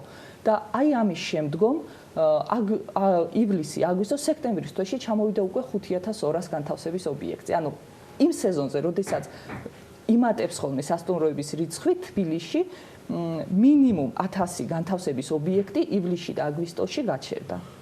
ანუ ეს საუკეთესო ასახვა არის, საიდან შეგიძლია იყო რაოდენობა. კი, ეს არის ობიექტურად, რას ყიდის, რა იყიდება ბაზარზე, ეს ჩანს booking-ზე, ხო? რა იყიდება ბაზარზე. ქალბატონი ქეთის ნასაუბრების დასტურად არის თუ არა მოყვანილი, ანუკა ის სტატისტიკა, რაც გამოითხოვე ეკონომიკის სამინისტროსგან, გულისხმობ, რომ 40000 ლარი არის ის, რაც დღის მდგომარეობით არის გასცემული. ეს არის მხოლოდ ეროვნულ ვალუტაში აღებული, სხვადასხვა შემთხვევაში იყო იქ ამერიკულ დოლარში, ევროში აღებული, ნუ რა თქმა უნდა ის უფრო ჯამურად თანხა გამოდის რამდენი? ეს ჯამურად, ანუ დაახლოებით 40000 იყო ეროვნულ ვალუტაში, სადღაც 7000 დოლარი იყო დოლარში და სადღაც 1060 ევრო იყო ევროში. მაგრამ ეგ არის ჯამში სულ. ეს არის ჯერ რაც ამ ეტაპზე არის დამუშავებული განცხადებები. აწარმოებს საქართველოში გვეუბნებიან, რომ განცხადებები დამუშავების პროცესშია და შესაძლოა ეს რიცხვი რა თქმა უნდა გაიზარდოს თუ დაფინანსებული სასტუმროების რიცხვი კიდევ გაიზრდება. გამომდინარე მოკითხვიდან ჩვენი ბოლო კითხვა ალბათ ეს უნდა იყოს რეზუმირების თვალსაზრისით, გარდა იმისა, რომ ჩვენ შეგვიძლია კონოტაცია გავაკეთოთ, რომ ფორმალობას მიმსგავსებული აქტივობა იყო, თუნდაც იმ თანხებიდან გამომდინარე, კეთი აქ არ არის საუბარი ის ინფორმაცია, რაც თქვენ ბრძანეთ, მხოლოდ დღეს საერთოდ იმ ადაპტირების, მძიმე სიტუაციის ადაპტირების გასვლის შემდეგ ეხლა აზრიც არ აქვს არაფრის გაკეთებას გასაგებია, ეხლა ნაჩუქარ ფულზე უარს არავინ არ იტყვის მით უმეტეს სახელმწიფოსგან, მაგრამ გონია რომ შედეგი უკვე დადგა და არც თუ სასიამოვნო, რასაც თქვენ ყვებით. რა შეიძლება იყოს აქედან გამოსავალი? უბრალოდ სახელმწიფომ არ შეასრულა თავისი პირობა ალბათ. იცით როგორ არის, ხო, ჩვენ პირადად სახელმწიფოს მხრიდან დახმარება არ შეგვიმსუბუქდა ეს კრიზისი, სახელმწიფოს მხრიდან ვერ ვიგრძენით, რომ შეგვიმსუბუქდა. ისევ ჩვენ დამფუძნებლებმა, მენეჯერებმა თქვენი გადაატარეთ. დიახ, ოქტომბრის თვიდან შევძელით, რომ თქვათ ევროპის ბაზარიდან უფრო მეტი ხალხი წამოგვეყვანა და რაღაცნაირად ჩაგვენაცვლებიან, ვით შეძლო რომ თავი გაეტანა იმ პერიოდში. ვინც დაიხურა, ისინი ალბათ დაელოდებიან შემდეგ სეზონს რაღაცნაირად სხვა საშუალებას მოძებნია. მადლობა ქეთი წერილი წარმატებებს გისურვებთ. ქეთევან წერეთელ სასტუმრო ორნამენტ ბიუტიკის გენერალურ მენეჯერს მას ვიძებთ საქმიანი დილაში. კომპანია სატორზე ვსაუბრობთ კონკრეტულად, რომელსაც ქეთევან წერეთელი უძღვება როგორც მართველი პარტნიორი მათ შორის და ასევე ცხადია მენეჯერი. ამ საკმაოდ საინტერესო საუბარს სულ რამდენიმე წუთში BMG-ზე ნახავთ. ჩვენ კიდევ ერთ სასტუმროზე მოგოყვებით. ამ შემთხვევაში მისი გამოწვევა არ არის ის, რაზეც ახლა ვსაუბრობდით. TBC ბანკის მხარდაჭერით თბილისში ეკორ ჰოტელსის ჯგუფის სასტუმრო იბის თბილისის სტადიუმი გაიხსნა. 150 ნომრიანი სასტუმრო ქალაქის ტურისტულ ცენტრში მდებარეობს და სტუმრების მისაღებად უკვე მზად არის. სასტუმროს ოფიციალური გახსნის ცერემონიალი კი ჩვენს ობიექტივშიც მოხდა. დეტალები ვნახოთ თათია ჯაფიჯაძის და გიორგი დვალის რეპორტაჟში. სამარცხვოვან სასტუმროებზე მოთხოვნის ზრდის გათვალისწინებით თბილისში კიდევ ერთი ახალი ეკონომ კლასის სასტუმრო გაიხსნა. TBC ბანკის მხარდაჭერით აკორ ჰოტელსმა რიგით მესამე სასტუმრო ოფიციალურად გახსნა. 150 ნომრიანი სასტუმრო ქალაქის ტურისტულ და კულტურულ ცენტრში აღმაშენებლის გამზირზე მდებარეობს და სტუმრების მისაღებად უკვე მზად არის. დღეს იხსნება იბის თბილისის სტადიუმ სასტუმრო, რომელიც იქნება აკორ ჯგუფის მენეჯმენტის ქვეშ. აკორ ჯგუფი ეს არის მსოფლიოში ერთ-ერთი უმსხვილესი სასტუმროს მენეჯმენტის კომპანია, რომელიც აერთიანებს 4200-ზე მეტ კომპანიას სასტუმროს, ასე ვთქვათ. და ამ ჩვენი ასე ვთქვათ პარტნიორული შეთანხმებით დღეიდან აკორი გაუძღვება ჩვენ სასტუმროს. ის მომსახურება და ის ფასები, რასაც ჩვენ თავაზობთ, ესე წარმატებული უნდა იყოს. ტურიზმის სექტორში კერძოდ კი სასტუმროების დაფინანსების მიმართულებით TBC ბანკის ჯამური ინვესტიციის მოცულობა ამ დროისთვის 800 მილიონ ლარში ადგენს. ბანკის წარმომადგენლები აცხადებენ, რომ კორპორატიული კლიენტების მხარდაჭერა, განსაკუთრებით კი ტურიზმის სექტორის განვითარების ხელშეწყობა მათთვის ერთ-ერთ უმთავრეს პრიორიტეტად რჩება. მოხარულები ვართ, რომ TBC ბანკის მხარდაჭერით თბილისში კიდევ ახალი საერთაშორისო ბრენდი გაიხსნა. TBC-თვის ტურიზმი პრიორიტეტული დარგია, რაზეც მეტყოლებს ამ ინდუსტრიაში ინვესტირებული 800 მილიონის დაფინანსება. ამ 800 მილიონი ლარიდან 300 მილიონი ლარი დაიხარჯა რეგიონებზე, რაც ასევე მნიშვნელოვანი ფაქტორია. სამომავლოდ მზად ვართ ავაფინანსოთ კიდევ უფრო მეტი პროექტები, როგორც აღნიშნეთ, ჩვენთვის ძალიან პრიორიტეტულია ტურიზმის მიმართულება. ამ მიმართულებით გამოვაქვეყნეთ მიმდინარე წელს TBC კაპიტალმა გამოვაქვეყნა ძალიან მნიშვნელოვანი კვლევა, რასაც და ვაპირებთ, რომ რეგულარული ხასიათი მიცეთ ასეთ კვლევებს და ამ ინდუსტრიას მაქსიმალურად ხარში დაუდგეთ. სასტუმროს დიზაინი თანამედროვე და ნათელი გარემოს კონცეფციაზეა დაფუძნებული. ის მომხმარებლებს როგორც მოსასვენებელ, ასევე საქმიანი შეხვედრებისთვის განკუთვნილ სივრცეებს თავაზობს. ობიექტზე ჯამურად 60 ადამიანი დასაქმდა. ჩვენ ძალიან მოხარულები ვართ, რომ ჩვენს ქალაქს შეემატა კიდევ ერთი ბრენდული სასტუმრო, განსაკუთრებით მოხარულები ვართ, რომ ეს არის სამარცხვავიანი სასტუმრო, რადგან მოთხოვნა აღნიშნულ მიმართულებაზე მზარდია საქართველოსთან მიმართებაში. ჩვენ დღეს ვნახეთ სასტუმრო, ძალიან საინტერესო ახალი კონცეფციის მქონეა, ასევე მოხარულები ვართ, რომ სასტუმროს მფლობელებმა შეძლეს დაასაქმეს დაახლოებით 60-მდე ადამიანი აღნიშნულ სასტუმროში და ბუნებრივია მსგავსი სახის პროექტები არა მხოლოდ მნიშვნელოვანია საინვესტიციო კუთხით, არამედ მნიშვნელოვანია იმისთვის, რომ დივერსიფიცირებულად ვითარდება განთავსების ობიექტები და ადამიანებს ექნებათ სამუშაო ადგილები. ინფორმაციისთვის აკორ ჰოტელს ჯგუფი ტურიზმის ინდუსტრიის ერთ-ერთი ლიდერი მოთამაშეა. ამ დროისთვის ბრენდი ასეთ ქვეყანაში 4900 სასტუმროს და 10000 აპარტამენტს აერთიანებს, ხოლო სასტუმროების ბრენდი იბისი 1974 წელს დაარსდა და მას შემდეგ ბიუჯეტური სასტუმროების ევროპის ბაზრის ლიდერად იქცა. ქსელი მსოფლიოში გარემოს დაცვითი კონცეფციითაა ცნობილი და მომხმარებლებს კომფორტულ და ხარისხიან მომსახურებას თავაზობს. სულ რამდენიმე დღის წინ სახელმწიფო აუდიტის სამსახურმა სახელმწიფო შეპასეებში ჩატარებული შესაბამისობის აუდიტის მიმოხილვაში ჩაწერა, რომ დაუსაბუთებელი სახელფასო დანამატები და პრემიებია გაცემული. ამაზე პასუხი არ ვიცით, მაგრამ ჯანდაცვის სამინისტრომ მათ შორის კერძო კლინიკების ფასდადება დაიწუნა და შესაბამისი დადგენილებაც აამოქმედა, რომელმაც მედიკოსები, მენეჯერები და მომხმარებლები, ანუ პაციენტები, თუნდაც ჯანმრთელი პაციენტები შესაძლოა უბრალოდ ხარისხიანი სამედიცინო მომსახურების გარეშე დატოვონ. არგუმენტები და შეფასებები ჩვენ სტუმრებთან ერთად უნდა გავაგრძელოთ ამ თემაზე საუბარი. ზურაბ ჭიაბერაშვილი და ვახტანგ კალოიანი შემოგვიერთდებიან რამდენიმე წუთში.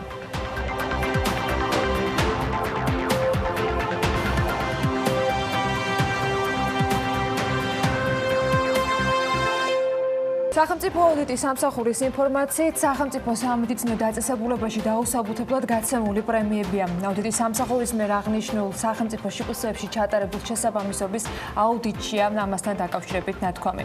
აზარტულ მოთამაშეთა ოჯახის წევრებს შეეძლებათ სასამართლოს მიმართონ და მათთვის თამაშის აკრძალვა მოითხოვონ. ეს უკვე ლატარიების, აზარტული და მომგებიანი თამაშების მოწყობის შესახებ კანონში შესატანით სრულების პაკეტშია აღნიშნული, რომელიც პარლამენტშია ინიცირებული. საბანკო სექტორი 5000 ლარამდე მიკროსესხების სიმცირესთან დაკავშირებით აღნიშნავს 2019 წლის 9 თვის მონაცემებით 4 მილიარდ 150 მილიონ 140 ლარის სესხები გაიცა, რაც 2018 წლის მაჩვენებელთან შედარებით 5.1%-ით ნაკლებია. შინაგან საქმეთა სამინისტროს სტატისტიკის თანახმად კი 2019 წლის იანვარ-სექტემბერში გასული წლის ანალოგიურ პერიოდთან შედარებით კომპიუტერული დანაშაული 82.99%-ით, ანუ 605 შემთხვევით არის გაზრდილი. თბილავიემჩენის თანამშრომლები კი გაიფიცნენ, ისინი ქარხნის ტერიტორიაზე საპროტესტო აქციას მართავენ და შრომითი ხელშეკრულებით გათვალისწინებული ვალდებულებების შეუსრულებლობას აპროტესტებენ. ქუთაისის საერთაშორისო აეროპორტში ბოლონიდან პირდაპირ რეგულარული ავიარეისების განხორციელება ირლანდიური დაბალბიუჯეტიანი ავიაკომპანია რეინერის შემდეგ უნგრულმა დაბალბიუჯეტიანმა ავიაკომპანიამ ვიზიარმაც დაიწყო. ეკატერინა ჭავჭავაძის მიერ მე-19 საუკუნეში გაშენებული ზუგდიდის ბოტანიკური ბაღის აღდგენითი სამუშაოები, რომელიც გასულ წელს დაიწყო, ამ დროისთვის დასრულებულია.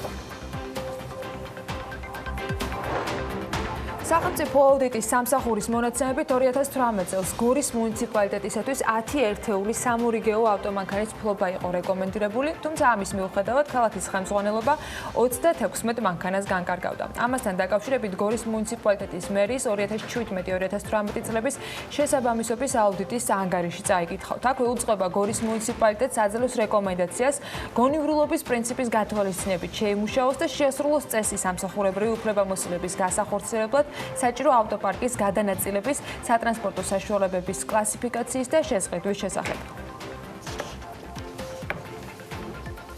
დღეს აუდიტიდან როგორც დაგკვირდით, რამდენიმე საინტერესო ამბავი გვექნება და უმეტესად გორია ეპიცენტრში. გორში შადრევანის რეაბილიტაციისათვის 55000 ლარი დაიხარჯა, თუმცა რეაბილიტირებულმა პროექტმა მხოლოდ 4 თვე იფუნქციონირა. ამასთან დაკავშირებით აუდიტის სამსახურის ანგარიში წაიკითხავთ. ანგარიშის მიხედვით 2017 წელს მუნიციპალიტეტმა შეისყიდა კასკადური შადრევნის რეაბილიტაციის სამუშაოები, ღირებულებით 55000 ლარი. საკითხის შესწავლის შემდეგ კი გამოვლინდა, რომ მუნიციპალიტეტმა არასათანადოდ დაგეგმა რეაბილიტაციის სამუშაოები და შემდეგ ხანგრძლივი პერიოდის განმავლობაში ვერ შეძლო რეაგირება არსებულ პრობლემაზე. შედეგად რეაბილიტირებულმა პროექტმა 2017-19 წლებში მხოლოდ 4 თვე იმუშავა. ვერ გამოავლინა შადრევნის ფუნქციონირებასთან დაკავშირებული ყველა პრობლემა მუნიციპალიტეტმა და მიუხედავად იმისა, რომ ბიუჯეტით გამოყოფილი დაფინანსება ამის საშუალებას იძლეოდა, ის სრულად ვერ აღდგა. აუდიტის ანგარიშის თანახმად იქვე აღნიშნული არის, რომ ინფრასტრუქტურული პროექტის რეაბილიტაციის ხარვეზებით დაგეგმვა იყო მთავარი პრობლემა. ვერათვისებული თანხების პრობლემაც დგას ამ მუნიციპალიტეტში. პოლონეთმა გრანტის სახით გორის მუნიციპალიტეტს 2017 წელს 31 ივლისს 68354 евро გამოუყო შეზღუდული შესაძლებლობის მქონე პირების შენობის რეაბილიტაციისათვის, თუმცა პროექტი არ განხორციელდა. ესეც აუდიტმა მოიკულია. დოკუმენტის მიხედვით პროექტი 2017 წლის 30 ნოემბრამდე უნდა დასრულებულიყო, მაგრამ სახელმწიფო აუდიტის შედეგად გამოვლენილია, რომ გორის მუნიციპალიტეტმა ვერ მოახერხა ამ ვალდებულებების შესრულება და გრანტის სახით მიღებული დაფინანსების გამოყენება პროექტის გასახორციელებლად.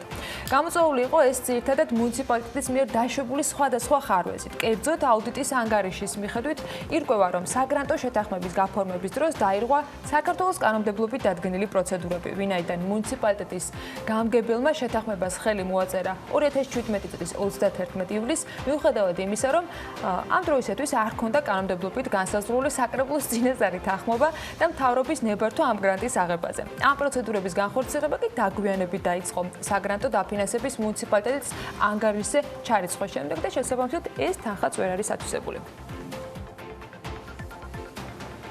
დაზღვევის ზედამხედველობის სახელმწიფო სამსახურის ანგარიშის მიხედვით კი სადაზღვევო სექტორს 2019 წლის პირველ 9 თვეში მოგება შეუმცირდა. კომპანიებმა 33,700,000 ლარის წმინდა მოგება მიიღეს, რაც წინა წლის იმავე პერიოდს თუ შევადარებთ 900,000 ლარით შემცირებული მაჩვენებელია. ანგარიშის თანახმად გაზრდილია სექტორის აქტივები, კაპიტალი და მოზიდული პრემიის მოცულობა. კერძოდ 9 თვის პერიოდში მოზიდულმა სადაზღვევო პრემიამ პირდაპირ დაზღვევის საქმიანობიდან 450,850,000 ლარი შეადგინა. ამავე პერიოდის შედეგებით აქტივები 835,950,000 ლარია, ხოლო კაპიტალი 245,090,000 ლარს უტოლდება. დაზღვევის ზედამხედველობის სახელმწიფო სამსახურის მონაცემებით ბაზარზე ამ დროისათვის 17 კომპანია ოპერირებს. ევროპის რეკონსტრუქციისა და განვითარების ბანკში აცხადებენ, რომ აღმოსავლეთ პარტნიორობის ქვეყნებში მეტი ინვესტიციების დაბანდების დრო დადგა. ამასთან დაკავშირებით EBRD-ის ოფიციალურ ვებგვერდზე გამოქვეყნებულ პრეს-რელიზში ნათქვამით აღნიშნულია, რომ ევროპის რეკონსტრუქციისა და განვითარების ბანკის ხელმძღვანელი ამბობს, რომ აღმოსავლეთ ევროპა და კავკასია გატარებული რეფორმების შემდეგ, რამაც მათი ეკონომიკური პოტენციალი გაზარდა, უცხოელი ინვესტორებისათვის უფრო მიმზიდველი ხდება. ევროპის რეკონსტრუქციისა და განვითარების ბანკის პრეზიდენტმა სუმა ჩაკრაბატიმ აღმოსავლეთ პარტნიორობის პროგრამის მონაწილე სახელმწიფოები ინვესტორებისათვის იმედის მომცემ ქვეყნებად დაახასიათა და ამასთან ერთად მოუწოდა საქართველოს, უკრაინის, მოლდოვის, ბელორუსის, სომხეთისა და აზერბაიჯანის მთავრობებს, რომ გააკეთონ მეტი, რათა წინ წაიწიონ კარგი მართლობისა და კანონის უზენაესობის პრინციპების დამკვიდრებაში და მეტი ინვესტიცია დააბანდონ ეკონომიკაში და ადამიანურ რესურსებში და ყურადღება გარემოზე გაამახვილონ. საქართველოს საქმით და მრავალი მიღწეული წარმატებით დაამტკიცა თუ როგორ შეიძლება მთავრობა საუკეთესო მასპინძელი გახდეს ინვესტორებისათვის და როგორ შეიძლება მთავრობამ და ქვეყანამ შეცვალოს პოლიტიკა ინვესტიციების ხელშეწყობის მიზნით. ეს ვიცე-პრემიერმა, რეგიონული განვითარებისა და ინფრასტრუქტურის მინისტრმა მაია ცქიტიშვილმა ლონდონში EBRD-ის აღმოსავლეთ პარტნიორობის საინვესტიციო სამიტის ფარგლებში სადისკუსიო პანელზე განაცხადა ზრდის სტიმულირება შესაძლებლობები ინვესტორებისათვის გამოსვლისას. ვიცე-პრემიერმა ამავე მოსვლაში ხაზი გაუსვა ქვეყანაში არსებულ ბიზნეს გარემოს და საგადასახადო ტვირთის სიმცირის კუთხით ქვეყნის მოწინავე პოზიციებს. ჩვენ გვქონდა საშუალება, რომ კიდევ ერთხელ მოგვეყვა ინვესტორებისთვის იმ წარმატებების შესახებ და იმ პრობლემების შესახებ, რაც უკვე საქართველოში არის, მათ შორის იმ საინვესტიციო შესაძლებლობების თაობაზე და დარწმუნებული ვართ, რომ ასეთი ღონისძიებები შეუწყობს ხელს მეტ ინვესტიციას. აღმოსავლეთ ევროპის ენერგოეფექტურობისა და გარემოსდაცვის თანამშრომლობის ასამბლეაზე მოხსენებით ეკონომიკისა და მდგრადი განვითარების მინისტრიც გამოვიდა. ნათია თურნავა მონაწილეებს საქართველოში მიმდინარე ენერგეტიკული სექტორის რეფორმის შესახებ მიაწოდა ინფორმაცია და განსაკუთრებული ყურადღება გამოწვევებზე გაამახვილა. მისი განცხადებით, ევროპასთან ასოცირების შეთანხმების ხელმოწერით და ევროპის ენერგეტიკულ გაერთიანებაში გაწევრიანებით ქვეყანამ ღიად განაცხადა თავისი პოლიტიკური არჩევანის შესახებ და მართლად ისაუბრა იმ ვალდებულებებზე, რომელიც საქართველოს მხრიდან არის შესრულებული ევროკავშირთან ენერგეტიკული სექტორის საკანონმდებლო ბაზის დაახლოების მიმართულებით. მისი თქმით, საქართველოს ეკონომიკისა და მდგრადი განვითარების სამინისტროში ასევე მომზადდა ენერგოეფექტურობის სტრატეგიული ჩარჩო კანონმდებლობა, რომელიც გაერთიანებულია 3 კანონით და როგორც ნათია თურნავა აღნიშნავს, ამ შემთხვევაში საქართველოს პარლამენტი ამ კანონპროექტებს უკვე განიხილავს.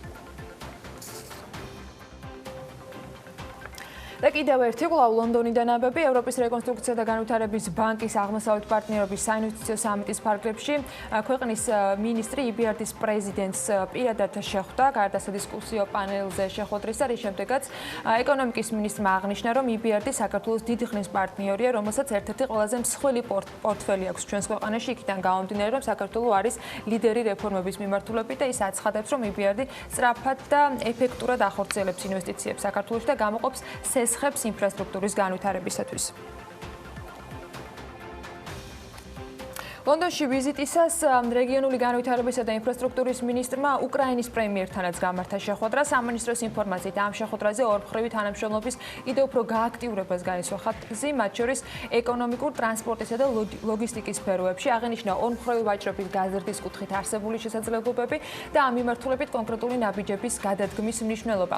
სამინისტროს პრესსამსახურის ინფორმაციით მხარეებმა ორი ქვეყნის ბიზნესებს შორის კონტაქტების ეფექტურობის გაზრდის აუცილებლობაზეც ისაუბრეს და შედგა შეთანხმება, რომ შეიქმნება სამუშაო ჯგუფი, რომელიც ხელს შეუწყობს როგორც ორმხრივი სავაჭრო ეკონომიკური კავშირების, ისე ტრანსპორტისა და ლოგისტიკის სფეროში თანამშრომლობის გაღრმავებას. უკრაინის ხელისუფლებამ ევროპის საინვესტიციო ბანკთან და ევროპის რეკონსტრუქცია და განვითარების ბანკთან ფინანსური ხელშეკრულება გააფორმა. ამ ხელშეკრულების ფარგლებში უკრაინას გზების მშენებლობისა და რეკონსტრუქციისათვის 900 მილიონი евро გამოეყოფა. უკრაინის პრემიერმა ისაუბრა ამასთან დაკავშირებით და დააზუსტა, რომ აღნიშნული სახსრები მოხმარდება უკრაინაში 340 კილომეტრი გზის რეკონსტრუქციას. განსაკუთრებული ყურადღება კი მისი თქმით დაეთქმობა კიევი-ოდესის გზის მონაკოთის რეკონსტრუქციას და ლვოვის შემოვლითი გზის მშენებლობას.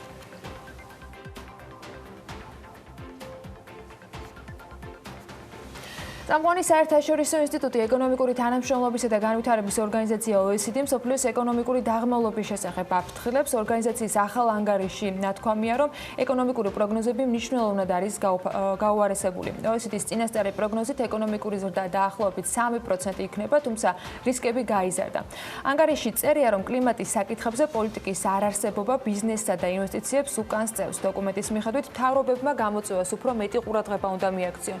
ამასთან ორგანიზაციის კვლევაში აღნიშნულია, რომ კლიმატური ცვლილებების შესაძლოა ყველაზე მნიშვნელოვანი გამოწვევა გახდეს მთელი მსოფლიოსათვის. OECD-ში მიიჩნევენ, რომ ექსტრემალური კლიმატური მოვლენების გამო შესაძლოა ეკონომიკურ აქტივობას საფრთხე შეექმნას და ამან შესაძლოა სერიოზული და გრძელვადიანი ზიანი მოუტანოს კაპიტალს და მიწას. OECD-ის ანგარიშის თანახმად, ნეგატიური გავლენა უკვე აისახა ბიზნესსა და ინვესტორებზე. ბევრ ქვეყანაში სწორედ ინვესტიციების და ვაჭრობის კუთხით არსებული პრობლემები ეკონომიკის შესუსტების მიზეზი გახდა.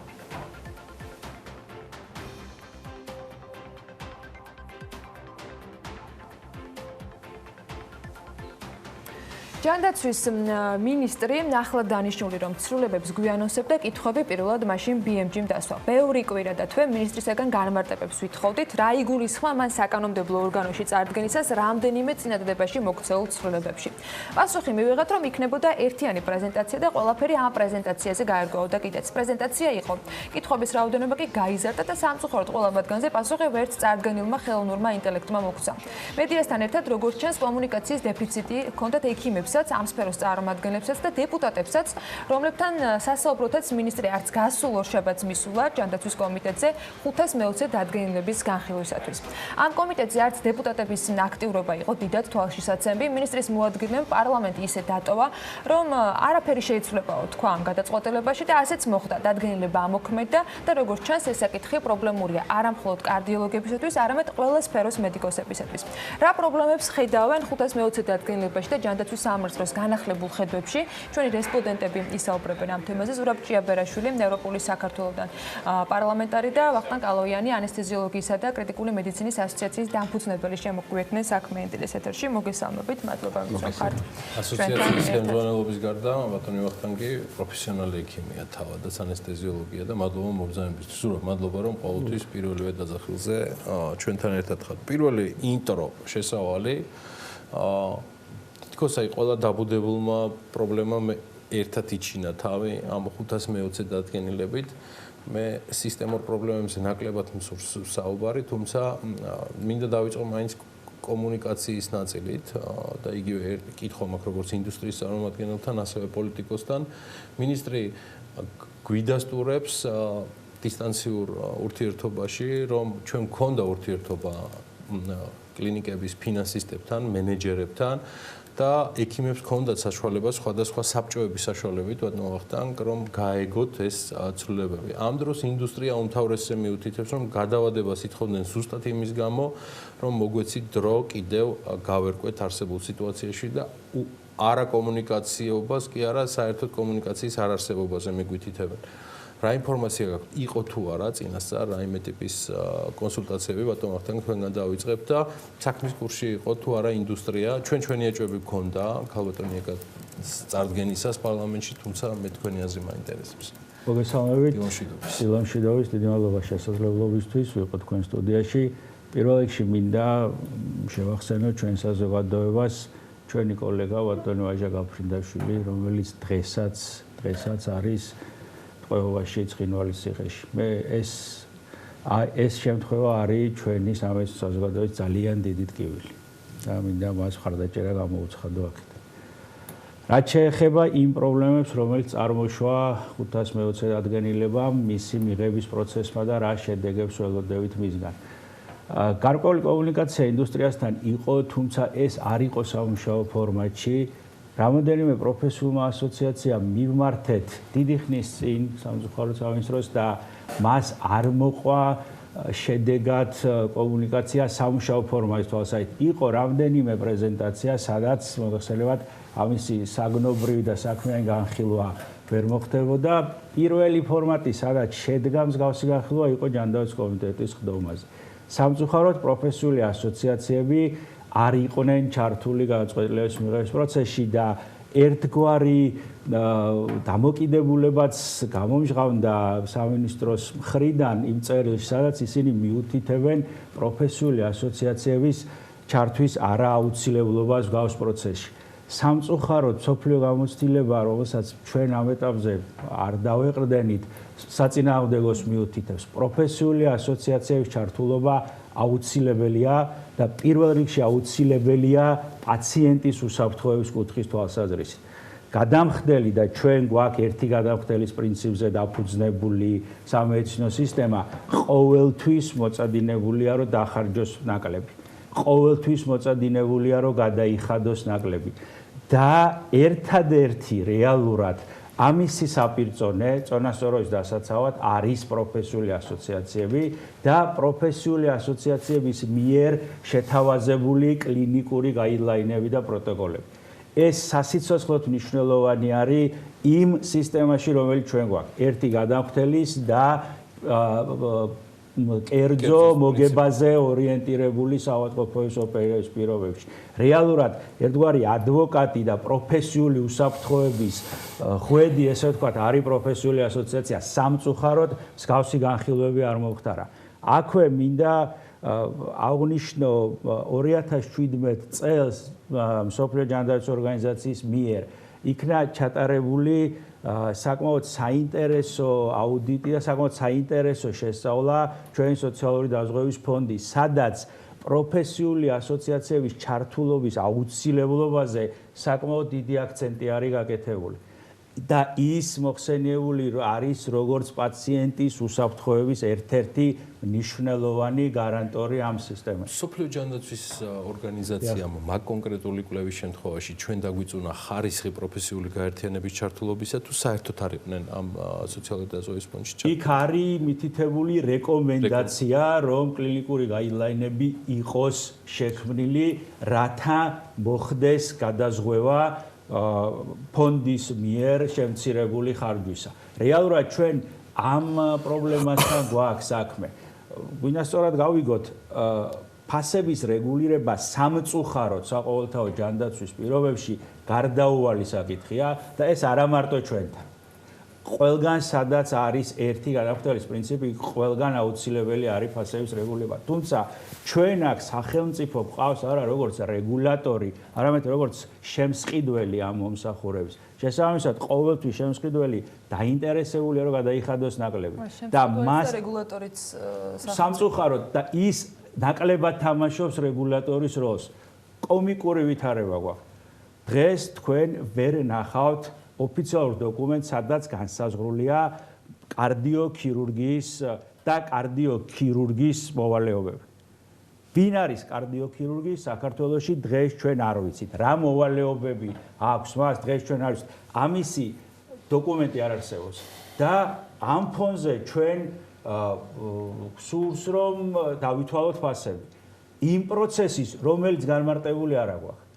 ყველაზე ახალი გაიდლაინი, რომელიც თქვათ ეხება ამ შემთხვევაში კრიტიკულ მედიცინას. ყველაზე ახალი გაიდლაინი არის 2012 წლის, რომლის განახლებაც არ მომხდარა. 2012 წლიდან დღემდე ეპოქა შეიცვალა მედიცინაში. სტრატეგიულად შეიცვალა მიდგომები. ჩვენ ვცდილობთ ამ ფონზე გავაფასოთ ის სამკურნალო პროცესი, რომელიც არ ვიცით რა არის. ეს არის ჩვენი ძირითადი თხოვნა, რომ პროფესიული ასოციაციები ჩართული იყვნენ როგორც კლინიკური პროტოკოლების და გაიდლაინის შემქმნელები და როგორც ერთგვარი ადვოკატები პაციენტის უსაფრთხოების. მივედით სისტემამდე რეალურად, იმიტომ რომ მთლიან სისტემას აქვს სერიოზული პრობლემები. გაცილებით მძიმეა, ანუ ხო, სისტემური პრობლემა არის. რას ნიშნავს, როცა საქმე გვაქვს? რეალურად დამოკიდებულებასთან ინსტიტუციურ დონეზე, როცა საუბარია რაღაც ტიპის საბაზრო ურთიერთობაზე, შემსყიდველ სუბიექტს და სხვადასხვა ემიტენტებს შორის, ბატონო ზურაბ, და მეორეს მხრივ უბრალოდ არ ჩანს თუ ბატონო ვახტანგს ვეყნობით და მე ვეყნობი ამ ინფორმაციას, იმიტომ რომ ანალოგიური შეიძლება ესე მწყობრად არა, მაგრამ მომისმენია, ჩვენ არ გვაქვს თამაშის წესების გამსაზღვრელი სტრუქტურა რეგულატორის სახით და კარდიოქირურგიის ერთი მიმართულება, მხოლოდ ერთი, რაც ბატონო ვახტანგმა ბრძანა, საკმარისზე მეტი მაგალითია. მოგესალმებით, პირველ რიგში ძალიან დიდი მადლობა ამ შესაძლებლობისთვის და ასევე მეც უერთდები ბატონო ვახტანგის ძალიან დიდ წუხილს და გულისტკივილს, რაც ჩვენ საზოგადოებაში ყველას აქვს ვაჟა გაფრინდაშვილის ცხინვალის იზოლატორში ყოფნასთან დაკავშირებით იმედი მაქვს, რომ ის მალე დაუბრუნდება ოჯახს. დავიწყებ იმით, რომ 2013 წელს, როცა საყოველთაო ჯანდაცვა შემოვიდა, მე მივესალმე იმას, რომ ჯანდაცვაში წავიდა მეტი ფული. ეს ნამდვილად საჭირო იყო. თუმცა აქვე მქონდა შიში, რომ ერთი შემსყიდველის პრინციპზე გადასვლა, რაზედაც ვახტანგმა ილაპარაკა, აუცილებლად გამოიწვევდა იმ შედეგებს, რაზედაც დღეს ჩვენ საუბრობთ და ეს დოკუმენტურადაც არის დაფიქსირებული ჩემს ბრიფინგებსა თუ წერილებში. პრობლემა ზუსტად იმაში არის, რაც თქვენ აღწერეთ, მე სხვანაირი სიტყვებით ვეტყვი, რომ დღეს სახელმწიფო მოთამაშეც არის და არბიტრიც. როგორც მოთამაშეს მას აწყობს, რომ ნაკლები ფული გადაუხადოს კლინიკებს, ხოლო როგორც არბიტრი ის წესით დაინტერესებული უნდა იყოს ხარისხით და შესაბამისად პირიქით აქეთ უნდა აკონტროლებდეს, რომ პაციენტს რამე არ დააკლდეს, მაგრამ თუ რამე არ დააკლდეს, ანუ გაიდლაინი და პროტოკოლი ზუსტად არის გაწერილი, მაშინ მას შესაბამისი ფულიც უნდა მიაყოლო და ძირეული პრობლემა დღევანდელი რაც დგას, სწორედ ერთი შემსყიდველის პრინციპი არის, როდესაც მთავარი გადამხდელი სახელმწიფოა, როდესაც სახელმწიფომ ასე ვთქვათ თავიდან განაცხადა, რომ ყველაფერს მე გადავიხდი, უხეშად რო ვთქვათ, ამას ესე იგი საწოვარაზე დასვა კლინიკები და დღეს როცა აღმოჩნდა რომ საწოვარაში რძე გათავდა, იმიტომ რომ ქვეყანაში არის ეკონომიკური კრიზისი და ბევრი რამ სწორედ არასწორი ეკონომიკური და ასეთი ხედვების გამო არის ეს ეკონომიკური კრიზისი და ფული აღარ არის ბიუჯეტში, ეხლა სახელმწიფო ცდილობს რომ რძე რო გამოილია საწოვარას თავი დააპატარაოს, მაგრამ ეს სურო ფული გქონდეს ქვეყანას არის თუ არა სახეზე ელემენტარული ინსტიტუციური ინტერესთა კონფლიქტი, როცა სახეზე არის თამაშის განსაზღვრელიც, მოთამაშეც და რა თქმა უნდა, ამიტომაც არის რომ მე ყოველთვის ვსაუბრობ გამოსავალზე და გეტყვით ოღონდ ცხადად უნდა თქვა ერთი რამ, რომ დიალოგს ალტერნატივა არ აქვს და გამოსავალს, რაზეც მე ვლაპარაკობ, აი დღეს რო შევთანხმდეთ, რომ ეს არის გამოსავალი, ვიდრე ის მისი განხორციელება დაიწყება, ყველაზე ადრე მომზადებას 9 თვე ჭირდება, რატო? იმიტომ რომ ეს უნდა ჩატარდეს ძალიან ფართო დიალოგი პროფესიულ ასოციაციებთან და ვახტანგმა რაც ახსენა 2012 წელი ახლა ცოტა უხერხულია, მაგრამ სწორედ მაშინ წინა ხელისუფლების ბოლო პერიოდში ჯანდაცვის სამინისტრომ 1000-ზე მეტი გაიდლაინი და პროტოკოლის მომზადება დაუკვეთა პროფესიულ ასოციაციებს ზუსტად იმიტომ, რომ ფულთან პირდაპირ კავშირშია ეს, როგორ უმკურნალობთ პაციენტს ერთი და ეს იყო გზა, როცა სახელმწიფომ თვითონ მისცა ფული ასოციაციებს, ეს იყო გზა თვითონ ასოციაციების გაძლიერების და მათი მეტი ჩართულობის ჯანდაცვის სამინისტროში. ამიტომ ვამბობ, რომ გამოსავალზე დღესაც რო შევთანხმდეთ მთელ ჯანდაცვის სექტორში, მინიმუმის დაწყებისთვის 1 წელია საჭირო მომზადება, აქტუარული კვლევა, იმისაც რომ ჩვენ გავარკვიოთ საშუალოდ ერთი პაციენტი ქვეყანაში რა გვიჯდება თან სხვადასხვა ასაკობრივ ჯგუფებში, რომ ვიცოდეთ და რა თქმა უნდა გამოსავლად მე მესახება ისევ სადაზღვეო მედიცინაზე დაბრუნება, რაც იმას ნიშნავს, რომ სახელმწიფო აღარ არის ერთადერთი შემსყიდველი, თავიდან როცა ფული მეტი წავიდა სამედიცინო სექტორს გაუხარდა, რომ სახელმწიფო გახდა ერთადერთი შემსყიდველი, იმიტომ რომ ფული მოდიოდა, მაგრამ ყველა გრძნობდა 2013-14 წლებში, რომ ასე, ესე იგი, ხელაღებით ფულის ხარჯვას სახელმწიფო ბიუჯეტი ვერ გაუძლებდა და სამედიცინო სექტორს ჰქონდა განცდა, რომ რა კარგია, რომ ქართულმა ოცნებამ სადაზღვეო სექტორი მოგვაცილა. მაგრამ აღმოჩნდა, რომ სახელმწიფო როცა ერთადერთი შემსყიდველია, კლინიკებს სახელმწიფოზე ზემოქმედების ყველანაირი ბერკეტი დაკარგული აქვს და სახელმწიფო როცა უნდა მაშინ შეცვლის პოლიტიკას, როცა უნდა მაშინ გადაუტყლაშუნებს შოლცს მთელ სექტორს და დღეს ეს მდგომარეობა მივიღეთ. ამიტომ სახელმწიფო აღარ უნდა იყოს ერთადერთი შემსყიდველი და ჩვენ უნდა დავბრუნდეთ სადაზღვეო მედიცინაზე, როცა სახელმწიფო მიზნობრივი ჯგუფებისათვის, ეს იქნება სოციალურად დაუცველი, ეს იქნება პენსიონერი, ეს იქნება საშუალო შემოსავლის მქონე ადამიანი, ნებისმიერი სხვადასხვა კატეგორიისთვის სახელმწიფო უკვე სხვადასხვა ტიპის სადაზღვეო პაკეტს ყიდულობს, მაგრამ უკვე კლინიკასთან უშუალო, საავადმყოფოსთან უშუალო ურთიერთობა აქვს არა სახელმწიფოს, არამედ სადაზღვეო კომპანიას და აქ შემოდის მთავარი როლი სახელმწიფოსი. როგორ უნდა მოხდეს, რომ პაციენტის აი ამ საავადმყოფოსა და სადაზღვეო სექტორის ჭიდაობაში პაციენტი არ დაგვიზარალდეს და მან შემოდის ზუსტად სახელმწიფოს როლი, რომელიც გაწეულია გვერდზე საფინანსო ურთიერთობაში აღარ ერევა, ოღონდ სახელმწიფო უკვე პროფესიულ ასოციაციებთან ერთად კაფეოთა გაწერილი გაიდლაინი და პროტოკოლი, როგორ მკურნალობთ პაციენტს და ასეთ შემთხვევაში სახელმწიფო უკვე აკონტროლებს ხარისხს, აკონტროლებს იმას, რომ სადაზღვეომ დროულად გადაურიცხოს ფული კლინიკას, ხოლო კლინიკამ პროტოკოლის შესაბამისად უმკურნალოს პაციენტს. გამომდინარე, რომ არ იქნება ისეთი მასშტაბის ზიანი პაციენტებისათვის, რაზეც თქვათ, ანუ ისინი უფრო მეტ სარგებლოს მიიღებენ, ვიდრე ფინანსური თქვათ ზიანი შეიძლება იყოს სამედიცინო დაწესებულების მხრიდან. ის რაზეც ახლა ბატონი ზურაბი საუბრობდა, სულ რომ დღეს საღამოს მივიღოთ, ან დღეს 2 საათში მივიღოთ პასუხი, რომ ყველაფერი შეიძლება ამ სქემაზე, ანუ როგორც თქვენ ბატონო ვახტანგ გესახებას თქვათ იქნება სწორი, მაინც გრძელ ვადას ითვალისწინებს ასამოქმედებლად, მაგრამ 500 დადგენილება ფაქტია, რომ მოქმედებს, რაც სამედიცინო სექტორისათვის აღმოჩნდა ძალიან მძიმე სამუშაოდ და ისინი საუბრობენ, რომ შესაძლოა პაციენტები დარჩნენ ან მომსახურების გარშე, ან უხარისხო მომსახურებით.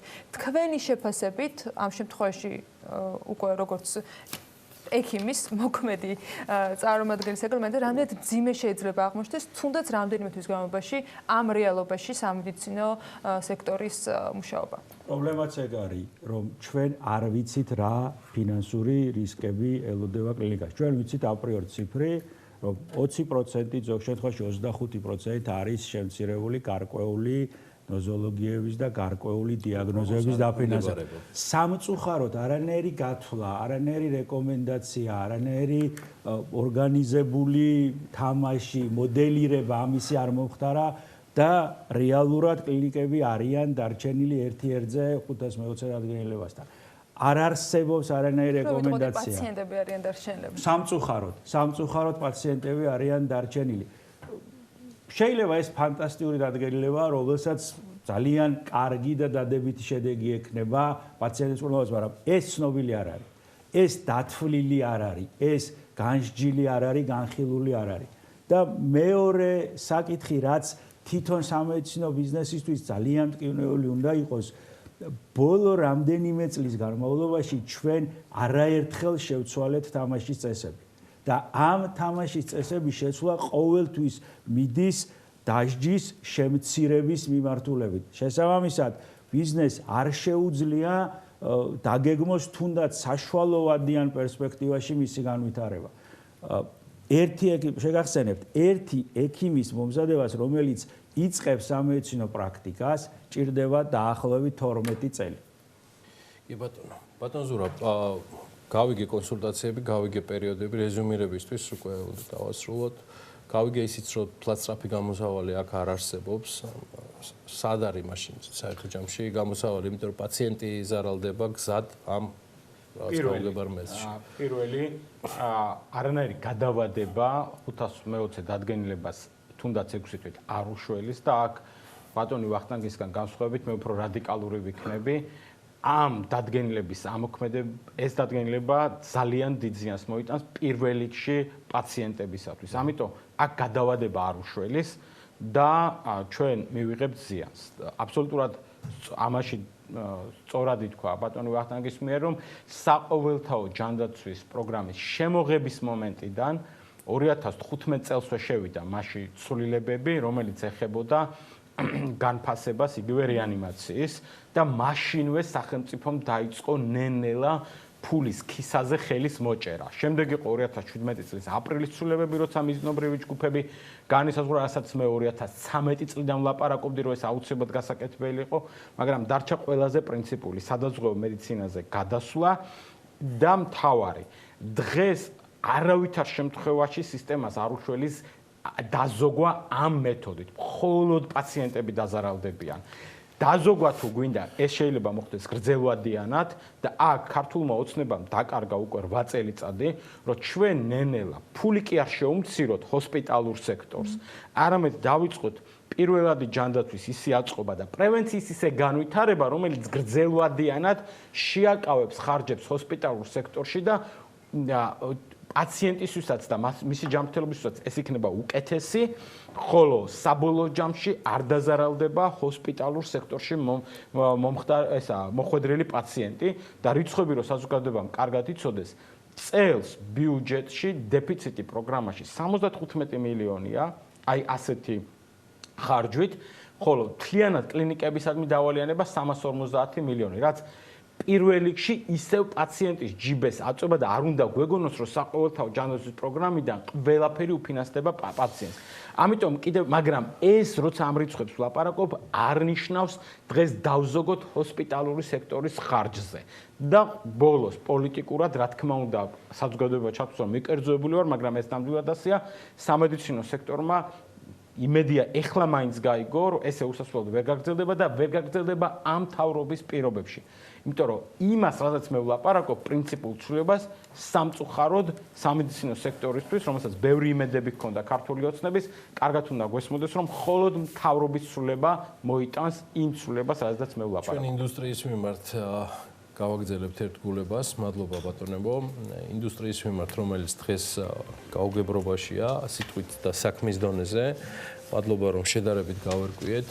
და ამაში დაგვეხმარა ზურაბ ჭიაბერაშვილი, პარლამენტარი, იგი წარმოადგენს ევროპულ საქართველოს.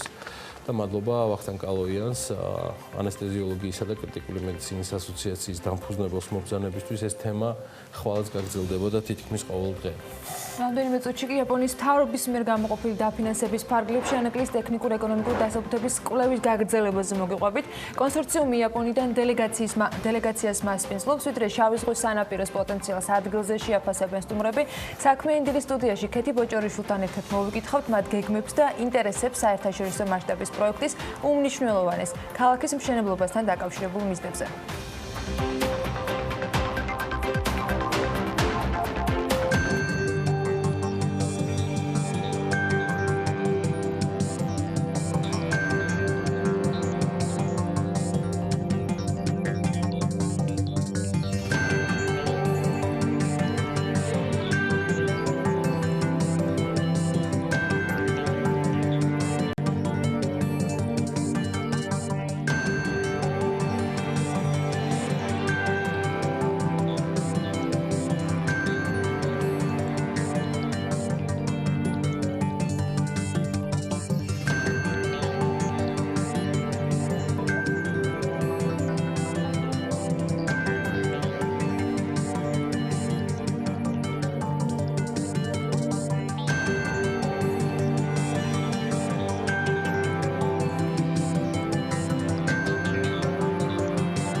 იაპონიის დელეგაცია იაპონიის საელჩოს მიერ ორგანიზებული ბიზნეს ფორუმის იაპონია საქართველოს ფარგლებში საქართველოშია. როგორც ჩვენთვის არის ცნობილი, ანაკლის კონსორციუმის ინფორმაციით, ბიზნეს დელეგაცია, რომელშიც 20 იაპონური კომპანიის წარმომადგენელი შედის, ანაკლის პორტის სამშენებლო მოედანს და ზონის ტერიტორიასაც ეწევიან. იაპონიის მთავრობის მიერ ანაკლიას სპეციალური ეკონომიკური ზონის ტექნიკურ-ეკონომიკური დასაბუთების კვლევის ჩასატარებლად ჯერ კიდევ 2019 წლის მაისში ეს ცალკე თემაა ზოგადად, რომ ზოგადად ესეთი გრანტი გამოიყო, მაგრამ გამოიყო გრანტი და იაპონიის წამყვანი საინჟინრო საკონსულტაციო კომპანიები, თავად Nippon Koei ანაკლიას გენერალურ გეგმაზე მუშაობს და აღნიშნულ სამუშაოებში ასევე ჩართულები არიან იაპონური კომპანია ტომონიუსი, რომელიც ცალკე აღებული ასევე პნომენ პენის სპეციალური ეკონომიკური ზონის ნაწილია, რომელიც სწორედ ამ დეტალურ კვლევებს აწარმოებენ. კვლევის მიზნებზე, სტუმრების დღის წესრიგზე, რომლებიც დღესაც საქართველოში არიან, ანუ რას თავაზობს ანაკლია მომავალ პარტნიორებს, ამაზე ვისაუბრებთ სულ და მუდმივად საქმიანი დილის ეთერში და ცხადია დღესაც. კეთი ბოჭორიშვილი, ანაკლია სიტის გენერალური დირექტორი არის ჩვენი სტუმარი და მასთან ერთად არიან ჰიროშუ იემაცუ, პნომპენის სპეციალური ეკონომიკური ზონის ხელმძღვანელი და ტედი მასანორი, Nippon Koei-ის უკაცრავად ურბანული განვითარების წარმომადგენელი. კეთი, მადლობა მობრძანებისთვის. Great to have you with us, gentlemen. Thank you for being with us. მოგესალმებით, რომ მოგზანდით. ეს უკვე მეორე ვიზიტია თქვენი ამ სტუდიაში. დასაბამს ეს ყველაფერი იღებს ოფიციალურ დონეზე მაისში, მაგრამ ამას წინარე ძალიან ბევრი სამუშაო უძღოდა. რატო გავაკეთე აქცენტირება ჩემი და ანას ინტროში გრანტთან დაკავშირებით, ვისაც ოდნავ მაინც შეხება ქონია ერთის მხრივ საჯარო სამსახურთან და მეორეს მხრივ საგრანტო დაფინანსების შესაძლებლობებთან შანსი იმისი, რომ კომერციულმა სტრუქტურამ მიიღოს, განსაკუთრებით იაპონიის მთავრობაზეა საუბარი. გრანტი არის, ძალიან დაბალი, თითქმის წარმოუდგენელი. თუმცა ეს ამ შემთხვევაში იყო გამონაკლისი. როგორ მოხდა ეს ამბავი? ცოტა პატარა შესავალი გავაკეთოთ და მერე გადავიდეთ სტუმრებთან ურთიერთობაში. როგორც ყოველთვის სასიამოვნო ამ სტუდიაში ანაკლიის თემებზე საუბარი და განხილვა.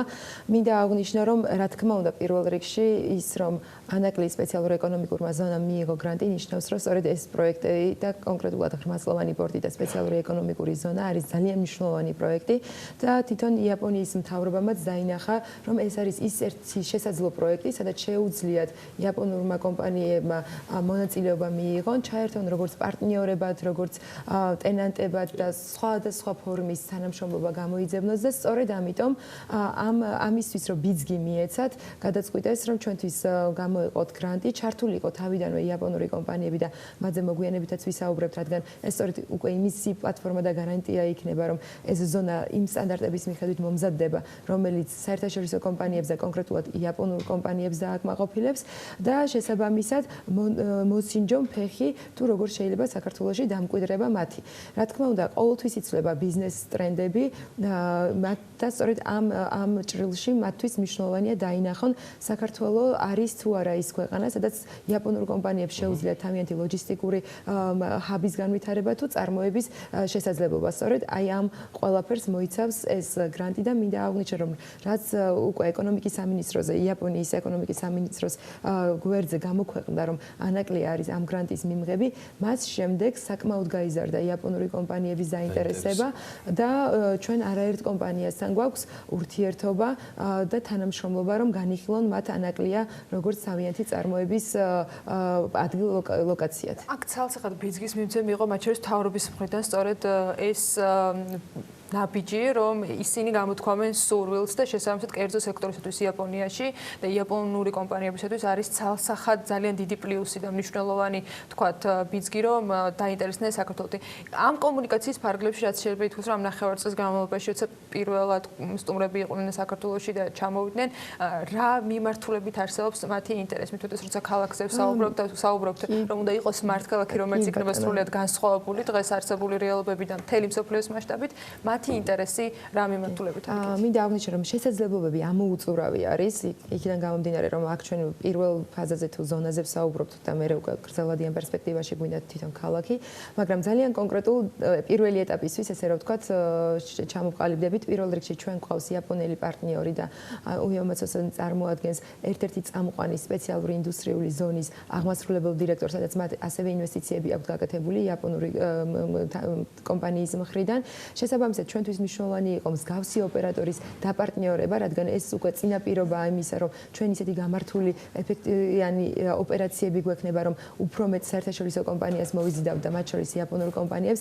უმნიშვნელოვანესი იყო იაპონური კომპანიის ნიპონკოეს ჩართვა ამ პროცესებში, რადგან მათ აქვს უდიდესი გამოცდილება და არაერთი წარმატებული ზონის დაგეგმარება და თქვენ იცით, რომ როდესაც ლოჯისტიკას ეხება და წარმოებას ეხება და ყველაზე დიდი ესე რომ ვთქვათ მიზიდულობის ზალა სწორედ გამართული ინფრასტრუქტურა უნდა იყოს, ერთმანეთთან ინტეგრირებული პორტი, გზა, რკინიგზა, თვითონ ზონა, ოპერაციები გაწერილი უნდა იყოს. შესაბამისად, როდესაც ესეთი მსგავსი მასშტაბური კომპანია ერთვება ჩვენ სამუშაოში, რომელიც ჩვენ ძალიან დიდი ოცნება იყო, თუმცა საკმაოდ ძვირადღირებული და რთულად წარმოსახადი და რა თქმა უნდა, იაპონიის მთავრობის ჩართულობით ჩვენ ეს შევძელით და ჩართულია და უკვე წარმოადგენს ამ განსაკუთრებით დაგეგმარებას, რომელიც ინტეგრირებული იქნება ერთმანეთში და ასევე ჩვენ უკვე ვესაუბრებით ძალიან რამოდენიმე მსხვილ კომპანიას, რომელიც სწავლობს როგორ შეიძლება გამოიყენოს ანაკლია თავის საქმიანობებისათვის. ჩვენი ამბიცია რა თქმა უნდა არის პირველ ეტაპზე, რომ ეს იყოს ესე რომ ვთქვათ ლოკაცია, დასაწყობების ლოკაცია, რომ იაპონურმა კომპანიებმა აქ თავიანთი პროდუქტი დაასაწყობონ, ასევე გააკეთონ დამატებითი ღირებულება შეფუთვა, აწყობა და სადაც უკვე იქნება ძალიან ბევრი სამუშაო ადგილი და რა თქმა უნდა საშუალებადიან პერსპექტივაში ჩვენი სურვილია რომ მათ უკვე წარმოების ჰაბები განახორციელონ საქართველოში და წარმოება გადმოიტანონ. კეთი მოგვაწოდა ძალიან ამომწურავი ინფორმაცია. კიდევ ერთხელ დიდი მადლობა იმისთვის რომ მობრძანდით. ჩემი პირველი შეკითხვა ბატონო უემაცოსთან იქნება თქვენი ვიზიტის ფარგლებში. ჩვენ ასევე დაინტერესებული ვართ იმაში, რომ ბიზნეს აუდიტორია, რომელიც გვიყურებს, ვაჩვენოთ ის გამოცდილება, რომელიც შეგიძლიათ თქვენ გაუზიაროთ. პენის სპეციალური ეკონომიკური ზონის თვალსაზრისით და რა მიმართულებით შეგვიძლია ორივე მხარემ ანაკლიამ და თქვენმა კომპანიამ რომ ხელი შეუწყოთ ერთმანეთის განვითარებაში. სპეციალური ეკონომიკური ზონა არის შესანიშნავი შესაძლებლობა იაპონელი ინვესტორებისათვის, განსაკუთრებით წარმოებლებისათვის და ჩვენ გვინდა შევქმნათ კარგი ზონა, სასარგებლო ზონა ინვესტორისათვის, განსაკუთრებით ლოჯისტიკური კომპანიებისათვის და მოვიზიდოთ ინვესტორები. შემდგომ ჩვენ ვქმნით დასაქმების შესაძლებლობებს და ასევე ტექნიკურ გადმოზიდვას უზრუნველყოფთ. ეს არის ჩვენი მიზანი ამ შემთხვევაში. იაპონურ ქართული ბიზნეს ფორუმის ფარგლებში ჩვენ მოხარული ვართ მაისში იაპონური მთავრობიდან გამოიხატება მხარდაჭერა ანაკლის ფარგლებში, როგორ აირეკლება ეს ანაკლის მიმართულებით პარტნიორობაში. რას ნიშნავს იაპონიის მთავრობის მხარდაჭერა, საგრანტო მხარდაჭერა ისეთ კონკრეტული პროექტის მიმართ, როგორც არის ანაკლის სპორტი. იაპონიის მთავრობა, როგორც ნებისმიერ მთავრობა მსოფლიოში პირველ რიგში მხარს უჭერს ეკონომიკურ განვითარებას. ეს ბიზნეს ფორუმი მოიცავს სემინარს, რომელიც ჩატარდება ეკონომიკის იაპონიის ეკონომიკის სამინისტროს წარმომადგენლისა და იაპონიის საელჩოს წარმომადგენლების მიერ საქართველოში. და ეს არის ერთგვარი საწყისი წერტილი, რომ აჩვენოთ იაპონურ მეწარმეებს თუ რას წარმოადგენს საქართველო. ბევრი ადამიანები ჩამოვლენ იაპონიიდან სწორედ ამ ქვეყანაში, ასევე თურქეთიდან, შესაბამისად მათ უნდა გქონდეთ კონკრეტული ინფორმაცია საქართველოს შესახებ. პირდაპირ უნდა მივაწოდოთ ეს ინფორმაცია, არა ვიდეოს, ასე ვთქვათ, შექმნით და ასე შემდეგ. შესაბამისად, პირველი ასპექტი არის ის, რომ როგორც დეველოპერები პირველ რიგში მზად არიან, რომ ჩამოვიდნენ საქართველოში, მაგრამ საქართველოში ჩამოსვლა უკავშირდება ამ შემთხვევაში გარკვეულ სირთულეებს და ჩვენ გვჭირდება მხარდაჭერა მთავრობის მთავრობისაგან, განსაკუთრებით საელჩოსაგან. Then the Ministry of ეკონომიკის სამინისტრო ასევე უჭერს მხარს ამ პროექტს, რათა განვახორციელოთ კვლევა იმასთან დაკავშირებით, თუ როგორ შეიძლება ჩავერთოთ ამ პროექტში.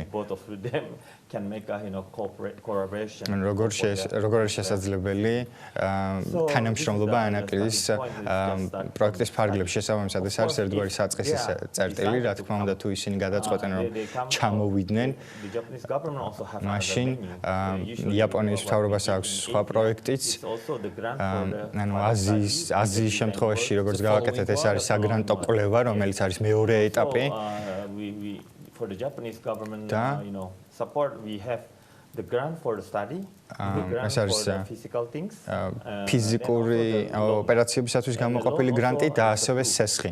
სესხი ასევე ორ ნაწილად იყოფა, ერთი არის სესხი გამოყოფილი ინფრასტრუქტურისათვის, რომელიც გავლენას ახდენს მთელ ტერიტორიაზე, სადაც პროექტის განხორციელება ხდება და მეორე არის ფინანსური მხარდაჭერა იაპონური კომპანიებისათვის, რომლებიც პროექტში ჩაერთვებიან. შესაბამისად, ყველაფერი დაეყრდნობა უშუალოდ კვლევის შედეგებს პირველ რიგში. The attendance of this mission. Mr. Uematsu, the main criteria for Japanese კრიტერიუმები იაპონური კომპანიებისათვის, რათა თავი იგრძნონ კომფორტულად, რომ ჩაერთონ ანაკლიის პროექტში სამომავლოდ. რას წარმოადგენს ეს კრიტერიუმები? ბატონო სანონი აღნიშნა, რომ ეს პასუხები ცნობილი იქნება მას შემდეგ, რაც კვლევები დასრულდება, მაგრამ რა არის ეს მთავარი კრიტერიუმები, რაც ამ კონკრეტულ ლოკაციას იაპონური კომპანიებისთვის მიმზიდველად აქცევს. პირველ რიგში, რა თქმა უნდა, ვიცოდეთ, არსებობს თუ არა ბიზნეს შესაძლებლობები.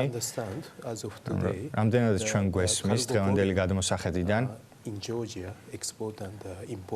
ექსპორტისა და იმპორტის მაჩვენებელი დრამატიკულად იზრდება შესაბამისად. მნიშვნელოვანია ახალი ღრმაწყლოვანი პორტის მშენებლობა და შემდგომ ტვირთის ასე ვთქვათ გადაზიდვის მაჩვენებელი გაიზრდება, რაც იმას გულისხმობს, რომ ბუნებრივად არსებობს ბიზნეს შესაძლებლობები. ძალიან ბევრი იაპონური კომპანია გამოხატავს ამ მიმართულებით ინტერესს, მაგრამ მომავლისათვის კავკასიის რეგიონი, ცენტრალური აზიის რეგიონი უნდა იყოს შემდეგი ყველაზე მიმზიდველი ბაზარი იაპონური ინვესტიციებისათვის. გამოცხადებული იყოს და მე მესმის უნიკალურობა გრანტ ელემენტისა იაპონიის მთავრობის მხრიდან და ისიც მესმის ასნიშნავს მთავრობა რომ მხარს უჭერს ფაქტია რომ იაპონელები აგრძელებენ ამ თავის ინტერესს ამ ყველა ანაკლიას მიმართ ტარდება ბიზნეს ფორუმი რას ელით აი უახლოესი 48 საათის განმავლობაში როცა ბატონებს გავაცილებთ უკან რა შეიძლება იყოს საუკეთესო შემდეგი ნაბიჯი ამ ურთიერთობაში რა თქმა უნდა ჩვენი ურთიერთობა არის მარტის ბოლომდე ეს მარტის ბოლომდე მოიცავს რასაც ითვალისწინებს ეს აგრანტო კომპონენტი კონკრეტულად თუმცა ჩვენ ეს ურთიერთობა ბატონ იუმეცოსთან და პომპენის ინდუსტრიულ ზონასთან მანამდე დაწყებული გვაქვს აქედან გამომდინარე რა თქმა უნდა ეს გაგრძელდებოდა სწორედ ამ შესწავლის ფარგლებში უკვე ჩვენ პარტნიორობაზე ჩამოყალიბდებით, რაც ძალიან მნიშვნელოვანია, რომ უკვე თავიდანვე ჩვენ გვეყოლება იაპონური პარტნიორის სპეციალურ ეკონომიკურ ზონაში.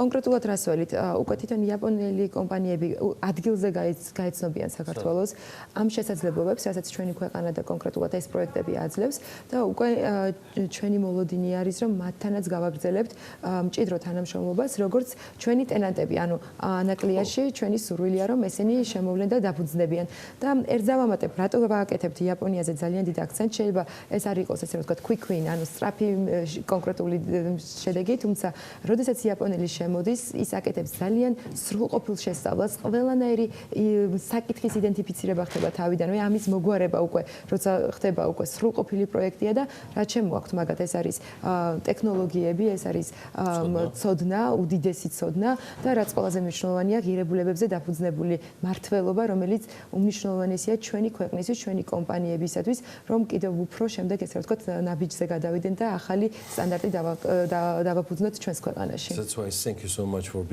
სწორედ ამიტომ გიხდით მადლობას იმისთვის, რომ ხართ აქ და მონაწილეობას იღებთ მიმდინარე კვლევებში. კიდევ ერთხელ დიდი მადლობა.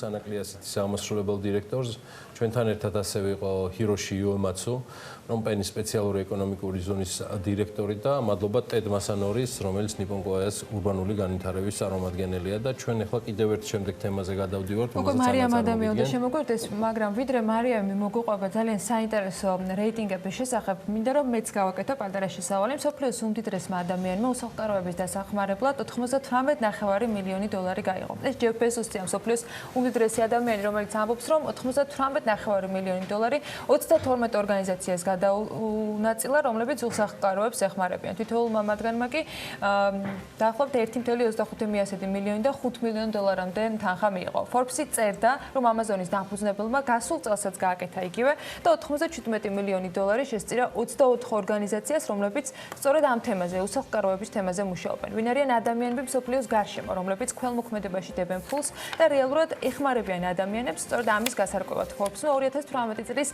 ანგარიშები დაითვალა და ის მილიარდერი ფილანტროპები გააერთიანა, რომლებიც ამ მიზნით ყველაზე მეც თანხას აბანდებენ. როგორ გამოიყურება მილიარდერების რეალური საჩუქრები და რამდენად ხარჯავენ ისინი ადამიანების დასახმარებლად? Forbes-ის რეიტინგი უნდა წარმოგვიდგინოს მარიამ ადამიანი, მარიამ დილამშვიდობისა. დილამშვიდობის, ანა, გამოცემა Forbes-მა ჯამში 50 ფილანტროპი დაასახელა, რომლებიც 2018 წელს ჯამში ქველმოქმედების მიზნით 14 მილიარდზე მეტი თანხა გამოყვეს ბიუჯეტიდან. ეს მაჩვენებელი 2017 წელს 12 მილიარდ 6 მილიონს უტოლდებოდა, ხოლო 2016 წელს 12 მილიარდ 2 მილიონს. Berkshire Hathaway-ის წარმომადგენელი უორენ ბაფეტი კი კვლავ ლიდერად რჩება უკვე მეხუთე წელია რეიტინგის, რომელიც და ყველაზე ხელგაშლილ ფილანტროპად სახელდება მსოფლიოში, ხოლო გასული წლის მაჩვენებლებს თუ ავიღებთ, ადამიანების დასახმარებლად მან 3 მილიარდ 4 მილიონი დოლარი გადაიხადა.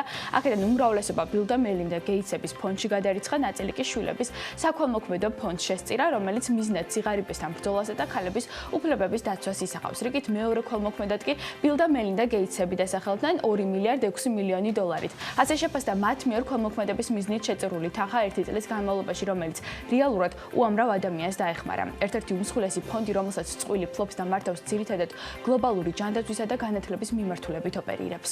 უფრო დეტალურად რომ ჩავშალოთ, მარიამ, თუ Forbes-ის მონაცემები გვაძლევს ამის საშუალება, საინტერესო კონკრეტულად რას ხმარდება ფული, რომელიც გეიტსების ფონდში ირიცხება?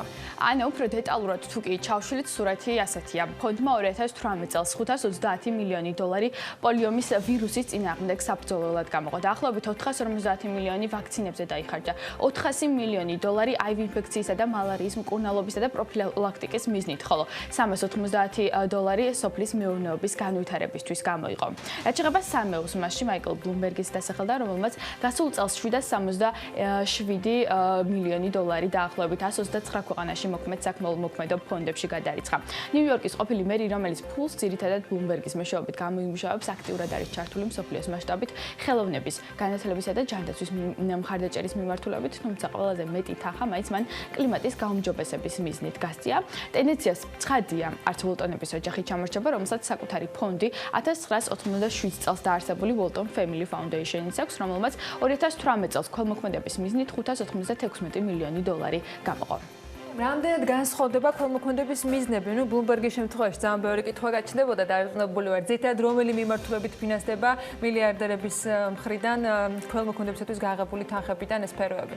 ანა, უმეტესად სამი მიმართულება იკვეთება, ჩემი დაკვირვებითაც, ეს არის ჯანდაცვა, განათლება და სიღერიბესთან ბრძოლა, თუმცა განსხვავება მაინც არის მდიდრების ინტერესებიდან გამომდინარე.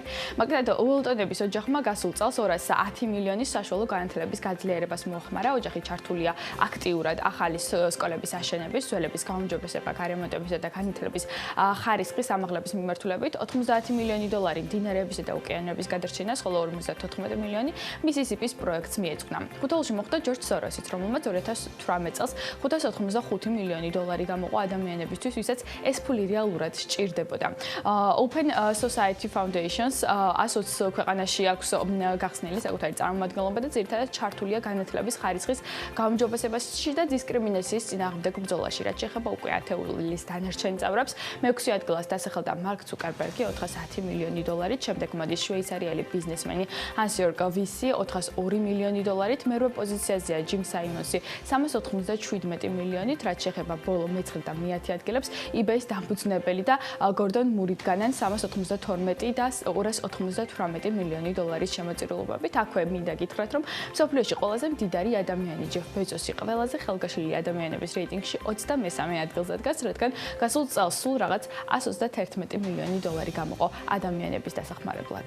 დაუწუნეთ ესეც ჯეფ ბეზოს. მარიამ, მადლობა, თუმცა ჩვენ მარიამ ადამიანს ნამუშევრით გავაგრძელოთ საქმიანი დილის ეთერი და თანაც ქველმოქმედებასაც არ ვშორდებით, როდესაც მსოფლიოს მასშტაბით, განსაკუთრებით ტურისტულად აქტიურ ქალაქებში სახლის დაქირავების ფასი ყოველწლიურად მზარდია.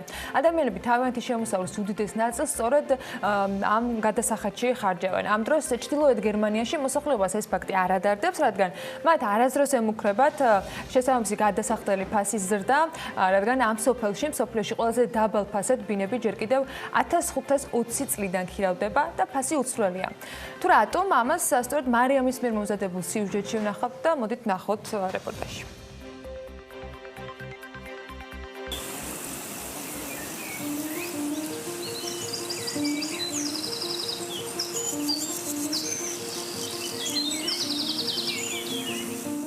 ჩრდილოეთ გერმანიაში აუსბერგში მდებარე კოპწია და უძველესი ქალაქი ფუგერაი 1520 წელს დიდარმა ბანგერმა იაკობ ფუგერმა და მისმა ძმებმა იმ ადამიანებისთვის ააშენეს, რომლებსაც თავშესაფარი ესაჭიროებოდათ. ხოდა ძმებმა ფუგერებმა გადაწყვიტეს ეს სახლი მათთვის 88 ცენტად მიექირავებინათ წელიწადში. ეს ამბავი მე-16 საუკუნეში კი ხდებოდა, თუმცა ჩვენ იმიტომ დავინტერესდით, რომ აგერ 500 წლის შემდეგაც ფუგერაიში 77 საცხოვრებელ სახლში არსებული 157 იგივე ფასი ღირს. ანუ წელსაც მსგავსად 1619 წლისა მათი ქირაობა შეგიძლიათ კვლავ 88 ცენტად წელიწადში. ტრადიცია, ფასები და დამოკიდებულება გერმანიის ამ პატარა ქალაქში დღემდე არ შეცვლილა.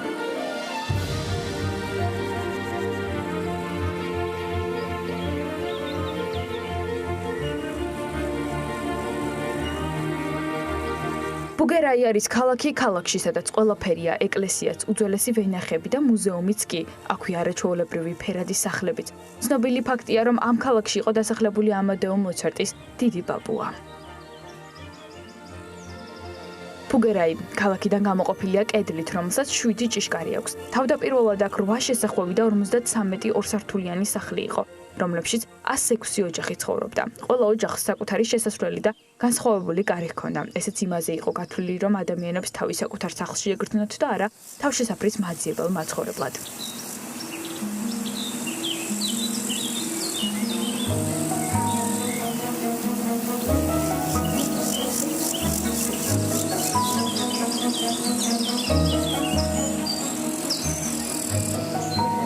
ცუდი პერიოდიც ახსოვს და მეორე მსოფლიო ომის დაბომბვებისას დასახლება სერიოზულად დაზიანდა. ფაქტობრივად ნანგრევებად იყო ქცეული, თუმცა მოგვიანებით ისევ ფუგერების ფონდით მოხდა ფუგერაის სრული რეკონსტრუქცია, რესტავრირება და მეტიც.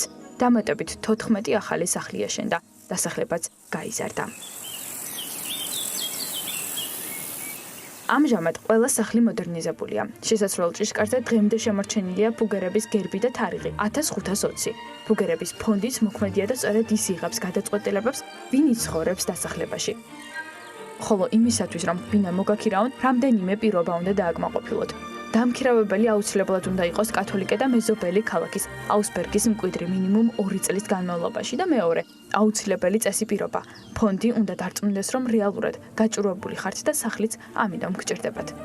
ასეთია ფუგერაი, თავისი ადათით და 500-წლოვანი წესებით, სადაც ადამიანებს არა მარტო საცხოვრებლით ეხმარებიან, არამედ სხვა ყოფითი ცხოვრებისეული პრობლემების მოგვარებაშიც უჭერენ მხარს. წლების განმავლობაში ძმების ფუგერების დაარსებული ულამაზესი ფუგერაი კი არა მხოლოდ სოციალური საცხოვრისი, არამედ ტურისტების ერთ-ერთ ღირსშესანიშნაობადაც იქცა. ასე რომ თუ კი გერმანიაში აუსბერგისკენ აღმოჩნდებით, შეიარეთ და დაათვალიერეთ ფუგერაი. ეს სიამოვნება 4 ევრო დაგიჯდებათ.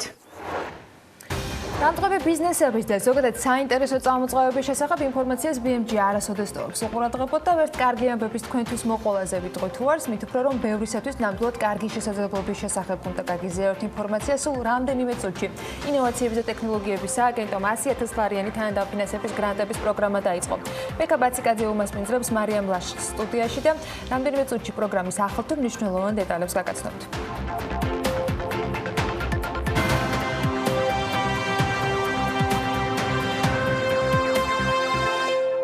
სახელმწიფო აუდიტის ანგარიშის მიხედვით გორში შადრევნის რეაბილიტაციისთვის 55,700 ლარი დაიხარჯა, თუმცა რეაბილიტირებულმა პროექტმა მხოლოდ 4 თვე იფუნქციონირა.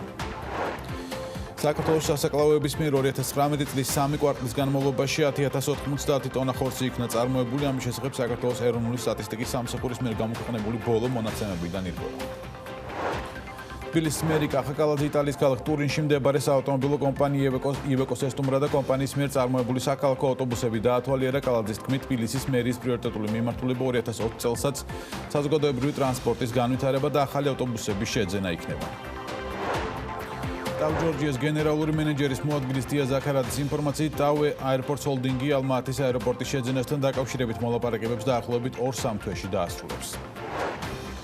ევროპის საბჭოს მინისტრთა კაბინეტის საქართველოს თავმჯდომარეობასთან დაკავშირების სტრასბურგის საშობაო ბაზრობაზე ქართული კოტეჯი გაიხსნება. ზარა საქართველოში ონლაინ გაყიდვებს იწყებს, ამის შესახებ ზარასა და ინტიდექსის ჯგუფის აღმასრულებელმა დირექტორმა საუდის არაბეთის, ცენტრალური აზიის და კავკასიის რეგიონში Forbes Georgia-სთან ინტერვიუში განაცხადა. Georgian Water and Power-ი დღეს 25 ნოემბერს წყალმომარაგების ახალი ქსელის ექსპლუატაციაში შესვლის სამუშაოებს განახორციელებს, როგორც კომპანიაში განმარტავენ სამუშაოების ჩასატარებლად აუცილებელია მაგისტრალური ქსელის წყლისგან დაცლა, რის გამოც დღეს 12 საათიდან 26 ნოემბრის დილის 7 საათამდე ვაკის რაიონის ნაწილს წყალმომარაგება შეეზღუდება.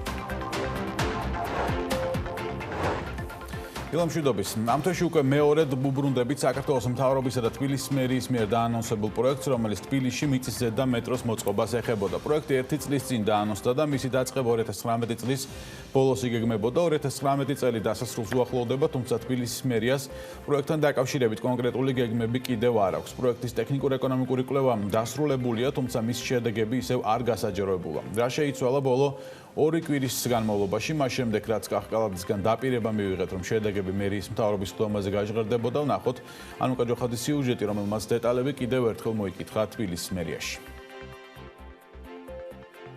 შედეგები გვაინტერესებს იდეაში. გექით, მოგაწვით, მაგას მთავრობის ხდომაზე გავაჟღერებთ. ეს დაპირება თბილისის მერისგან 6 ნოემბერს მივიღეთ. მას შემდეგ 3 კვირამ და 2 მთავრობის ხდომამ ჩაიარა, თუმცა კახაკალაძეს არც ერთ ხდომაზე ეს საკითხი საჯაროდ არ უხსენებია. მის მაგივრად BMG-სთან კომენტარებს მისი მოადგილეები მთავრობის ხდომის დასრულების შემდეგ აკეთებდნენ. ერთ-ერთი ბოლო ვინც მიწისძე და პროექტის ტექნიკურ-ეკონომიკურ კვლევაზე ჩვენთან ისაუბრა, მაია ბითაძე იყო, რომელმაც განაცხადა, რომ ტექნიკურ-ეკონომიკური კვლევა, რომელიც ავსტრიულმა კომპანიამ დაასრულა, 3 განსხვავებულ ვარიანტს მოიცავს. თბილისის მერია კი მათგან ყველაზე ხარშტ ეფექტურს აარჩევს. თანხადაც გამოიყო, რომ შედგებოდა 3 ნაწილისგან. ეს იყო კონცეპტუალური ნაწილი, პროექტირება და ტექნიკური დავალების მომზადება უკვე სამშენებლო ნაწილისთვის. ყველაზე მნიშვნელოვანი იყო პირველი ეტაპი, ანუ კონცეფცია. ღირს თუ არ ღირს ამ მიმართულებით არ შეიძლება რომ სახელმწიფო სპონტანურ გადაწყვეტილებებს იღებდეს და კაპიტალურ დანახარჯებს ახორციელებდეს, ასე ვთქვათ, ვიღაცის მოსაზრებებიდან გამომდინარე, თუ ეს მოსაზრებები ხარცარგებლიანობა არ გაუმყარა ამ მოსაზრებებს ზურგი. შესაბამისად, კონცეპტუალური ნაწილი იყო მთავარი. გვაქვს ჩვენ რამოდენიმე სცენარი, საიდანაც ყველაზე ოპტიმალური ხარცარგებლიანური ვერსია უნდა იქნეს შერჩეული. ბითაძე პროექტის ღირებულებაზე BMG-სთან მაინც არ საუბრობს. მისი თქმით, ამ ეტაპზე მიმდინარეობს მიწისძე და მეტროს პროექტის სხვა სატრანსპორტო პროექტებთან შედარება, რათა ისინი პრიორიტეტების მიხედვით განხორციელდეს, რადგან თბილისი სხვა სატრანსპორტო პრობლემების წინაშეც დგას. ხარცარგებლიანობა არის ის ინდიკატორი, რომელიც მერიას მიაღებინებს სახელმწიფოსთან გადაწყვეტილებას, ჯერ რომელი მნიშვნელოვანი პროექტი განახორციელოს. არა იმ 3-დან და 4-დან, რომელიც სცენარი ამ კონკრეტულ მონაკვეთზე დაიდო. არამედ სხვა მიმდინარე პროექტებთან მიმართებით. ეს არის დიდი ღომთან კავშირი, ეს არის 10 ძირითადი დერეფანი, რომლის ინფრასტრუქტურის მოწყობა მაგალითად ჭავჭავაძეზე უკვე ხდება და მომავალ წელს ცოტნე დადიანზე განხორციელდება და ვაჟა-ფშაველას და ძალიან დიდ კაპიტალურ დანახარჯებს საჭიროებს და საბაგიროები, რომელიც ასევე განიხილება როგორც საზოგადოებრივი ტრანსპორტი. მიწისზედა მეტროს პროექტის ფარგლებში პირველ ეტაპზე 8 ახალი სადგურის აშენება იგეგმებოდა, რომელიც 200,000-ზე მეტ ადამიანს მოემსახურებოდა. ხოლო მეორე ეტაპზე აღნიშნული პროექტის რუსთავამდე გაგრძელებაც იგეგმებოდა. მოკლედ ფაქტია, თბილისის მერიას კონკრეტული გადაწყვეტილება მიღებული ჯერ კიდევ არ აქვს. თუმცა მერიისგან განსხვავებით, როგორც ბიზნესი ამბობს, მიწისზედა მეტროს პროექტის განხორციელება მყარად აქვს გადაწყვეტილი პრემიერ-მინისტრს გიორგი გახარიას, რომელიც სავაჭრო ცენტრი ლილომოლის გენერალურ დირექტორს პროექტის განხორციელების გარანტიას აძლევს. ჩემს მიერ ერთადერთი საკითხი იყო და თხოვნა, რომ მრავალი ჭორი გავცედა იმ ისტორიულ პროექტთან დაკავშირებით, რომელიც 8 სადგური მეტროს სადგურის მშენებლობას ითვალისწინებს და პრემიერისგან მივიღეთ გარანტია, რომ ეს პროექტი განხორციელდება. მეტროს ახალ სადგურებს, რომლის ბოლო სადგური ჩვენთან არის ლილომოლში და რომელზეც დადების პასუხი მივიღეთ. ეს არის ძალიან მნიშვნელოვანი საკითხი, რამდენად თბილისის აღმოსავლეთის მოსახლეობა ელოდება ძალიან დიდი ინტერესით ამ პროექტის განხორციელებას. BMG შეეცადა უშუალოდ კვლევის ავტორებსაც დაკავშირებოდა, რათა უფრო მეტი კონკრეტული დეტალი მოგვესმინა კვლევაზე, რომელსაც თბილისის მერია არასაჯაროებს. თუმცა წინა სიუჟეტისგან განსხვავებით, როცა კონტრაქტორი კომპანიის წარმომადგენელთან გიორგი გურგენიძესთან სატელეფონო საუბარიც კი ჰქონდა, ამ შემთხვევაში გურგენიძე ჩვენს ზარებს საერთოდ აღარ პასუხობს. თბილისის მერიაში იმასაც ამბობენ, რომ გაზაფხულზე მზად იქნება თბილისის სატრანსპორტო გენერალური გეგმა, რომელიც გარკვეულწილად მოგცემს საერთო სურათს, თუ რა მიმართულებით განვითარდება დედაქალაქში საზოგადოებრივი ტრანსპორტი, რომელიც თავის თავში მიწისზედა მეტროსთან ერთად სხვა სატრანსპორტო საშუალებებსაც გააერთიანებს. მიწისზედა მეტროს ბედს და მის განვითარების ეტაპებს ხადია მოვიკითხავთ ჩვენ მომავალშიც. ინოვაციების და ტექნოლოგიების სააგენტომ კი 100,000 ლარიანი თანადაფინანსების გრანტების პროგრამა დაიწყო. ამის შესახებ ეკონომიკის და მდგრადი განვითარების მინისტრმა ნათია თურნოვამ სტარტაპ გრინდის რეგიონული ღონისძიების გახსნაზე ოფიციალურად განაცხადა. სააგენტომ 100,000 ლარიანი თანადაფინანსების გრანტების პროგრამა უკვე მეოთხედ გამოაცხადა. ეს არის კიდევ ერთი შანსი თქვენი საწყისი ბიზნესის განვითარებისთვის. ინფორმაციისთვის ინოვაციების და ტექნოლოგიების სააგენტომ ბოლოს 4 სექტემბერს გამოუვლინა 100,000 ლარიანი გრანტის მფლობელი 20 სტარტაპი. პროგრამის მიზნებსა და შედეგებზე მარიამ ლაშხთან ინოვაციების და ტექნოლოგიების სააგენტოს თავმჯდომარის მოადგილესთან ვისაუბრებთ. დილამშვიდობის მარიამ, მადლობა. ჩვენს გადაცემაში სტუმრობისთვის. დასაწყისში სანამ გადავიდოდეთ მეოთხე, ასე ვთქვათ, ეტაპზე 100,000 ლარიანი გრანტების და მასზე ვისაუბრებთ ტექნიკურად და მიზნებზე, ალბათ მიზნები იგივე იქნება, რაც წინა გრანტების შემთხვევაში. ეს სამი, ასე ვთქვათ, პროექტი და გამოცხადება რომ შევაჯამოთ, ბოლო სულ ახალ ხანს იყო და რა შედეგები მიიღეთ? იყო თუ არა, როგორი მოლოდინები იყო და შესრულდა თუ არა მიზნები? რა თქმა უნდა, ძალიან მნიშვნელოვანია, უკვე მეოთხედ რომ ცხადდება, ეს იმის მაუწყებელია, რომ პროექტი წარმატებულია და შედეგებით შესაბამისი. მნიშვნელოვანია ის, რომ 2016 წლიდან დავიწყეთ ეს პროგრამა და როდესაც უკვე უყურებთ გაზომვათ ინდიკატორებს, ანუ ასე ვთქვათ, მოკლევადიან ინდიკატორებს, ხედავთ, რომ უკვე წარმატება გამოისახება იმაში, რომ რეალობად იქცა ის კრეატიული და ინოვაციური იდეები, რაც განაცხადის დროს დააფიქსირეს, 80%-მა უკვე გაყიდვები დაიწყო სტარტაპების და ძალიან მნიშვნელოვანი ასანიშნავია ის ფაქტიც, რომ მოხდა კერძო სექტორიდან რესურსების მობილიზებაც. ასეთია მაგალითად ამერიკის შეერთებული შტატებიდან ერთ-ერთმა სტარტაპმა პულსარეიაი მოიზიდა $1 მილიონი დაფინანსება, ასევე ძალიან მნიშვნელოვანი იყო სტეკის წარმატებაც €1,200,000 დაფინანსება ევროპიდან და ჩვენ ხედავთ აი მზარ ტენდენციას, რომ ძალიან მნიშვნელოვანი რესურსის მობილიზება ხდება იმისათვის, რომ კიდევ უფრო კარგ ქვეყანაში და კარგ სოფლიოში ვიცხოვროთ და ძალიან მნიშვნელოვანია ისიც, რომ ეს ყველა იდეა არ არის მხოლოდ საქართველოსთვის განკუთვნილი, ეს არის მსოფლიო მასშტაბის და გლობალური. იყო თუ არა, თქვათ, აი ამ სტარტაპების თუნდაც მილიონიანი, $1,200,000 ინვესტიციის მოზიდვის ერთ-ერთი წინაპირობა, ასე ვთქვათ, ანუ რაში ეხმარება ეს 100,000 ლარიანი გრანტი და რა ეტაპზე მყოფ ბიზნესს ეხმარება ზოგადად? მოგეხსენებათ ზოგადად ინოვაციების განმარტებაც არის ის, რომ არსებული პროდუქტის ან მომსახურების საგრძნობლად გაუმჯობესება არის და პირველად ეტაპზე, როდესაც იწყებ ამ კრეატიული ინოვაციური იდეის განხორციელებას, ძალიან რთული არის ის, რომ მოიპოვო დაფინანსება, ადამიანური რესურსები, თუნდაც საკუთარი დრო. როდესაც მუშაობ და შემოსავალი გაქვს, ძალიან რთული ამაზე უარი თქვა და გადახვიდე დაუთმო მთელი დრო და ენერგია ამის ხორცშესხმას. სწორედ ეს არის ძალიან მნიშვნელოვანი ფაქტი, რომ ამის გარეშე რომ სახელმწიფოს არ ქონდეს ეს დაფინანსება, ძალიან ბევრი მილიონიანი და მილიარდიანი იდეა შეიძლება მოკვდეს.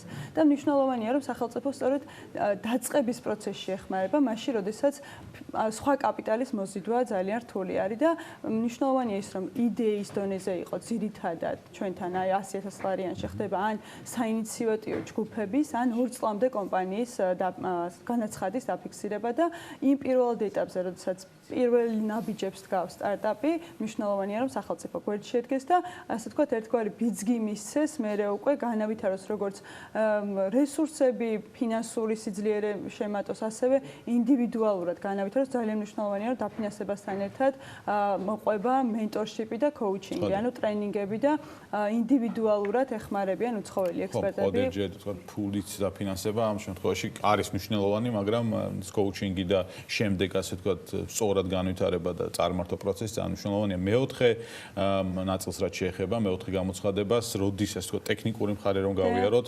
განაცხადების მიღება, როდის დასრულდება და როდის ფიქრობთ რომ უკვე შერჩეული სტარტაპები და გამარჯვებულები. როგორც ახსენეთ, ქალბატონმა ნათია თურნავამ გამოაცხადა სტარტაპ გრაინდის ღონისძიების ფარგლებში, დედლაინი, ასე ვთქვათ, ბოლოვა და განაცხადების მიღების არის 27 დეკემბერი. ჯერ კიდე აქვთ დრო იდეის რეალურად გადატანისთვის ფურცელზე.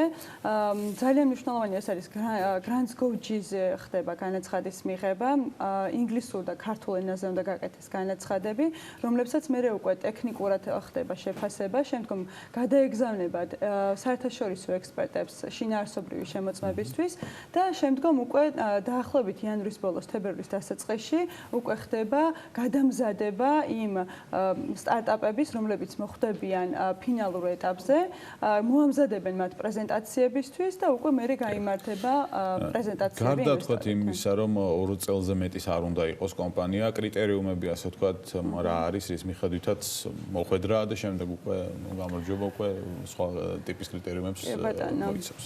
ძალიან მნიშვნელოვანია, ძირითადად ორ კომპონენტს ენიჭება უპირატესობა, ეს არის ინოვაციურობა, ანუ არსებული საგრძნობლად გაუმჯობესება უნდა იყოს და შემდგომ უკვე საერთაშორისო ბაზარზე პოტენციალი, ანუ გლობალური პროექტი უნდა არსებობდეს, შეიძლება იყოს ეს რეგიონში, ცენტრალურ აზიაში, ევროპაში, ამერიკაში, მაგრამ არ უნდა ცდებოდეს საქართველოს, იმიტომ რომ თავარი არის მასშტაბირება, ანუ სახელმწიფოს მიერ ჩადებული 100,000-ით კომპანიამ უნდა დაამუშავოს მინიმუმ მილიონზე მეტი, ასე ვთქვათ, გაყიდვები უნდა აწარმოოს. თქვენ ახსენეთ მოკლევადიანი, ასე ვთქვათ, შედეგები, რომელიც გვაქვს, იქ არის, რო ვთქვათ, 80%-მა თუ 90%-მა გაყიდვები დაიწყო.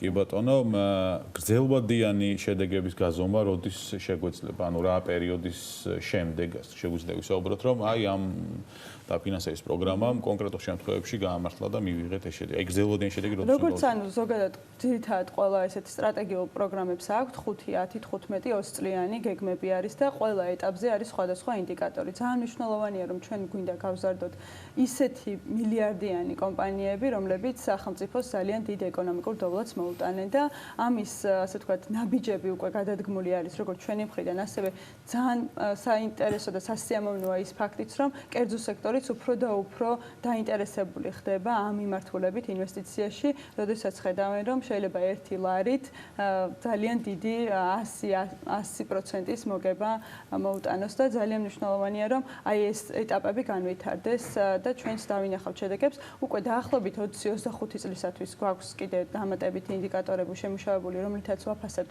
2016 წლის სტარტაპებს და მე იმედი მაქვს რომ უკვე ძალიან ისეთი დანახვადი ინდიკატორები. იმედია რომ წარმატებული იქნება შედეგები. მადლობა მარიამ უზანებისთვის. წარმატებას უსურვებ იმ ადამიანებს, გუნდებს, რომლებიც მიიღებენ ამ 100,000 გრანტის საგრანტო პროგრამაში მონაწილეობას. მნიშვნელოვანი ისიც, რომ ალბათ კონკურენცია არის მზარდი, იდეების ასე ვთქვათ ხარისხი არის უფრო და უფრო მაღალი, რაც ჩვენ არაერთხელ გვისაუბრია და წარმატებები მოკლედ მადლობა გადაცემის. მადლობა და ეს საუკუნე არის ნამდვილად იმისათვის, რომ ჯიულ ვერნი როგორც ამბობდა, ჯერ კიდე მე-19 საუკუნეში და რაღაცა ტექნოლოგიური გამოგონებები ქონდა, ძალიან მნიშვნელოვანია, რომ ჩვენ ამ მიმართულებით გავააქტიუროთ მუშაობა. კი ბატონო, მადლობა. მარიამ ლაშხი ინოვაციების და ტექნოლოგიების სააგენტოს თავმჯდომარის მოადგილე იყო ჩვენთან ერთად და საქმიანი დილა რამდენიმე წუთში HR Hub-ის რუბრიკით გაგრძელდება, როგორ მოვემზადოთ გასაუბრებისთვის და რამდენი მნიშვნელოვანი ეტაპია ის სამუშაოს მაძიებლებისთვის, ამინდის პროგნოზის და მოკლე სარეკლამო პაუზის შემდეგ გიბრუნებთ.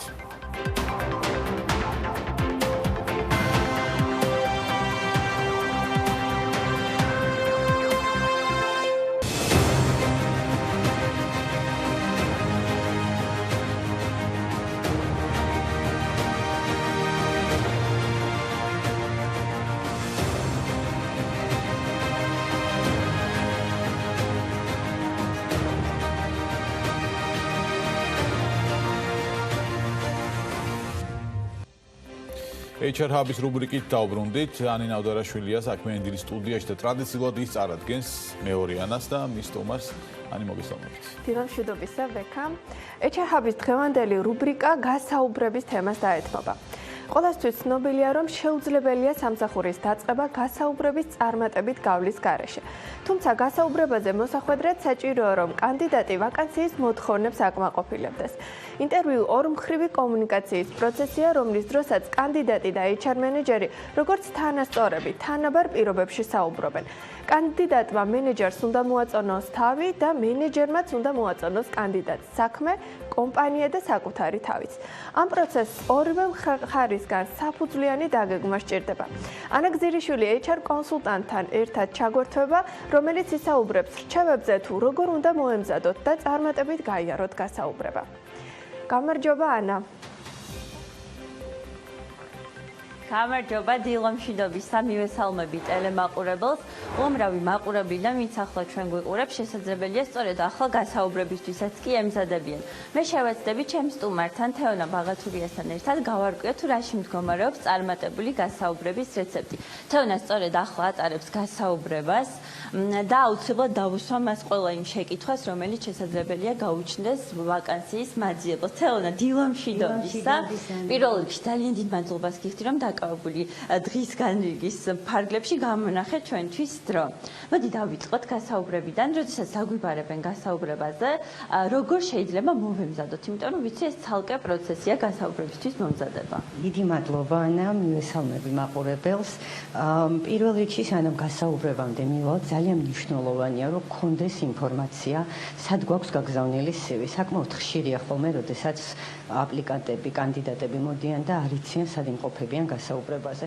პირველ რიგში ჩემი რჩევა იქნებოდა, რომ თუ სადმე CV-ს აგზავნიან, ფოტოს სახით მაინც შეინახონ ის ვაკანტური პოზიციის ტექსტი, სადაც გაგზავნილი აქვთ მათ CV, რომ როდესაც გასაუბრებაზე მივლენ, არ ჩავარდნენ თვითონ უხერხემლო წარმოგენა ჰქონდეთ სად მიდიან. საკმაოდ ხშირი არის როგორც ჩემს პრაქტიკაში, ასევე ჩემი კოლეგების პრაქტიკაში, რომ მოდის კანდიდატი და არ იცის სად იმყოფება, არ იცის რა პოზიცია, არ იცის სამუშაო აღწერილობა. არ არის უხერხული, რომ თუ მას კანდიდატს გასაუბრებაზე დაიბარებენ, რომ ადამიანი, ვინც მას უკავშირდება, კითხოს, რომ უკაცრავად თუ შეგიძლიათ გადმომიგზავნოთ სამუშაო აღწერილობა, რომ უფრო კომპეტენტური გამოჩნდეს გასაუბრებაზე. გარდა ამისა, ძალიან მნიშვნელოვანია და ძალიან დიდი პრობლემაა ჩვენს ქვეყანაში, აგზავნიან CV-ებს, მაგრამ სამწუხაროდ არ პასუხობენ საკმაოდ ხშირად ტელეფონს. მნიშვნელოვანია, რომ როდესაც მოლოდინის რეჟიმში ვართ, გაგზავნილი გვაქვს CV კონკრეტულ ვაკანტურ პოზიციაზე, ყურადღება მივაქციოთ თუნდაც უცხო ნომრებს. თუ საკმაოდ ხშირად ხდება უცხო ნომრის შემოსვლა, სასურველია, რომ ადამიანმა გადმოურეკოს ამ დროს, რომ ის შანსი, რაც მას მიეცა, რომ გასაუბრებაზე მოხვდეს, არ აუცილებლად გამოიყენოს. ესე იგი, როდესაც მივიდივართ გასაუბრებაზე, პირველი რაც უნდა გავაკეთოთ, მოვიძიოთ ინფორმაცია ამ კომპანიის შესახებ და როდესაც დაგვისვამენ შეკითხვას, რომელსაც აბსოლუტურად ყველა გასაუბრებაზე სვამენ, აიცით ჩვენი კომპანიის შესახებ, მზადყოფნაში ვიყოთ, ხო? დიახ, ამ ინფორმაციაზე ხელმისაწვდომობა შეიძლება როგორც ვებგვერდზე, ასევე სოციალებში, ასევე თბილისის ძალიან პატარა ქალაქი და შეიძლება გავიგოთ რა ტიპის კომპანიაში მივდივართ, თუ არ გვახსოვს სად გავაგზავნეთ, ასევე ძალიან დიდი მნიშვნელობა აქვს, რომ მივიდეთ დროულად, ჯობს ადრე მივიდეთ, ვიდრე დაგიანებით. ჩასაცმელზეც მინდა დიახ, ამასაც ძალიან დიდი მნიშვნელობა აქვს, რა ტიპის კომპანიაში ვაგზავნეთ CV-ს, თუ ეს არის ვთქვათ კრეატიული სააგენტო, სარეკლამო სააგენტო, შესაძლოა რომ მივიდეთ უფრო თავისუფალ სტილში ჩაცმულები, მაგრამ თუ უფრო სოლიდურ ორგანიზაციაში მივდივართ, თქვა პროფილის მიხედვით გულისხმობ, ძალიან მნიშვნელოვანია, რომ არ ვიყოთ ვულგარულად ჩაცმულები, არ ვიყოთ ყოველდღიურ ტანსაცმელში გამოწყობილები, როგორც შეიძლება იყოს, თქვა დახეული ჯინსები და ასე შემდეგ. ძალიან მნიშვნელოვანია, რომ ადამიანი გამოიყურებოდეს აკურატულად, რომ თუნდაც ინტერვიუერი მიხვდეს, რომ ამ კომპანიის მიმართ, მის მიმართ ადამიანი პატივისცემით არის განწყობილი და ადეკვატურად აფასებს სად იმყოფება. ასევე აქ ბოდიში გაწყვეტია, აქ აუცილებლად მინდა გავიაროთ ის კითხვები, რომელიც რეალურად შეიძლება დაგვისვან. მე ხა გამახსენდა ჩემი პირველი გასაუბრება, როდესაც ძალიან ნერვიულობდი და დამისვეს შეკითხვა, ეს იყო სტუდენტობის დროს სტაჟირებაზე, კითხვა გითხარი შენი სამი-დადების და ორყოფითი თვისების შესახებ. მაშინ არავის არ უთქვამს ჩემთვის, რომ ეს კითხვა შეიძლება დაესვა და ძალიან ვინერვიულე წარმოდგენა არ მქონდა რა უნდა მეპასუხა და ზოგადად აი კრიტიკულ შეკითხვებს, როდესაც გვისვამენ, რა შეიძლება ამ დროს უპასუხოთ და აქვე აუცილებლად აუცილებლად მინდა კითხო ის კითხვები, რომელიც რეალურად შეიძლება დაგვისვან. სამწუხაროდ ხშირია ხოლმე დისკრიმინაციული კითხვები გასაუბრებაზე HR-ის მხრიდან. უნდა აუცილებლად მზად ვიყოთ ესეთი კითხვებისთვის, რამდენადაც არაეთიკურია შეიძლება რიგი კითხვების დასვა, როგორიც არის ოჯახური მდგომარეობა, როდის აპირებს ქალბატონი დაურსულებას. ბევრი ისეთი კითხვა არის, რაც ძალიან შეურაცხყოფელია. ასე დროს თვითონ აპლიკანტისთვის უნდა ინდიკატორი იყოს ის, რომ რა ტიპის კომპანიაში იმყოფება, შეიძლება მას სურვილიც კი გაუჩნდეს, რომ დატოვოს გასაუბრება და ეს ჩემი გადმოსახედიდან არ ითვლება უხეშობად, როდესაც ადამიანს შეურაცხყოფას აყენებენ და ვთქვათ, თავდაცვის მექანიზმად გასვლა აქვს შენობიდან. აი, როდესაც გვეკითხებიან მაგალითად უარყოფითი მხარების შესახებ, ამ დროს რა უნდა ვუპასუხოთ, იმიტომ რომ არ გვინდა რომ თქვათ სუდად წარმოვაჩინოთ ჩვენი თავი. იცით, მე პირადად ძალიან ვაფასებ ადამიანის გულახდილობას, ამიტომ ნებისმიერი უარყოფითი მხარე ჩემთვის რაც იქნება გაზიარებული, მე მაინც გულახდილობად აღვიქვა პოზიტივად, მაგრამ შეიძლება ესეთი შემთხვევები არ იყოს ხშირი. აქედან გამომდინარე, ცოტა იშმაკური პასუხიც არსებობს ამ კითხვაზე. თქვათ, როდესაც ადამიანი პერფექციონისტი ხართ, ამ ქირავებლისთვის ეს არის ფანტასტიკური, მაგრამ საკუთარი თავისთვის ეს არის წვალება. პასუხისგებლობის გრძნობა, ნერვიულობ რაღაც სანამ ბოლო, თქვათ, პლუს არ დასვა. ამიტომ აი ესეთ კითხვაზე ყოველთვის პასუხი მე მქონია, რომ იცით, მე პერფექციონისტი ვარ, რაც თქვენთვის შეიძლება ძალიან კარგია, მაგრამ მე ყოველთვის დიდი სტრესის ქვეშ ვარ. ეს უარყოფითიც ძალიან პირობითია. შესაბამისად, უნდა იშმაკობაც გაგვაჩნდეს, ვთქვათ ის, რომ იცით, დისციპლინასთან მაქვს პრობლემა. აი, როდესაც გეუბნებიან, რომ თქვათ არაპუნქტუალურები არიან, ამ შემთხვევაში როგორი რეაქცია აქვს ამ საკმაოდ? მე პირადად მადლობას ვუხდი ხოლმე გულახდილობისთვის, ვინიშნავ და ჩემთვის ეს ძალიან ბევრი სთქმელია, რომ ადამიანს არ არის შეფუთული და ყალბი. აქედან გამომდინარე, ჩემთვის ეს არ ყოფილა დაბრკოლება, რომ ამიყვანა ეს ადამიანი და გულახდილობა უფრო მეც ნიშნავს, ვიდრე თუნდაც ის, რომ 5-10 წუთი სამსახურში აგვიანებდეს. ძალიან ხშირად სვამენ ხოლმე კითხვას, როგორ ხედავთ თქვენს თავს 5 წლის ან 3 წლის შემდეგ. რამდენად სწორია ასეთი კითხვის დასმა, როგორ ფიქრობ და ამ შეკითხვაზე რა პასუხი შეიძლება გავწერ? სამწუხაროდ მე პირადად ძალიან არ მიყვარს ეს კითხვა. ხანდახან ცხოვრება ერთ წამში იცვლება ხოლმე და ძალიან რთულია განსაზღვრო რაღაც წლების მერე სად ხედავ შენ თავს, თუნდაც რაღაცა კონკრეტული მიზანი ქონდეს, რისკენად შეიძლება იღწოდე. იცით, ამ შემთხვევაში მე ვფიქრობ, ისევ გულახდილი უნდა იყოს ადამიანი, იმიტომ რომ ნებისმიერი რეკრუიტერი, ვისაც აქვს გამოცდილება შერჩევის, გრძნობს აპლიკანტის თუ კანდიდატის მხრიდან გულახდილობას. მე ვიტყოდი, რომ იცით რა, ჯერჯერობით ხვალინდელ დღეზე ვიფიქრებ და მე მომეცით საშუალება, რომ დავფიქრდე 5 და 6 წლის მერე რა მინდა ვაკეთო. მე პირადად არ ვსვავ ამ კითხვას, ძალიან უბუნური კითხვა მგონია ჩემი გადმოსახედიდან, მაგრამ სამწუხაროდ ხშირია ეს კითხვები და ასეთ დროს ალბათ ჯობია, რომ უფრო პროფილი უთხრა, საიდკენ სურს მისი კარიერის განვითარება, ვიდრე მოუწიოს ტყუილის თქმა, რომ ოცნებობს, რომ იმ კომპანიაში კიდევ მომდენო 5-10 წელი დარჩება. და ხშირად სვამენ ხოლმე კითხვას ანაზღაურების შესახებ, რომელიც ძალიან დამაბნეველია. რა უნდა ვუპასუხოთ ამ შემთხვევაში? ძალიან უხერხული კითხვაა, როგორც კანდიდატისთვის, ასევე HR-ისთვისაც.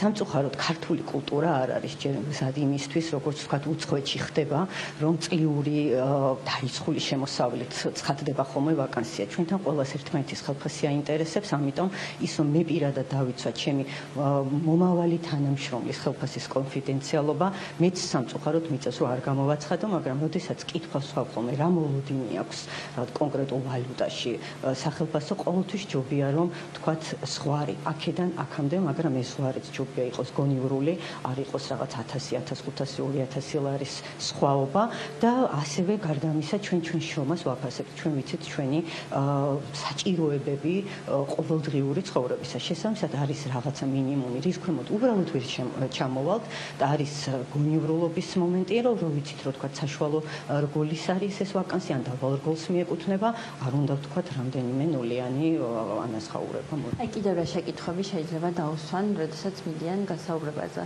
ძირითადად საქართველოში სტანდარტული გასაუბრებები ტარდება ხოლმე, ეს არის CV-ში მითითებული ინფორმაციის, ანუ კონკრეტული ფუნქცია მოვალეობების თავიდან მოყოლა.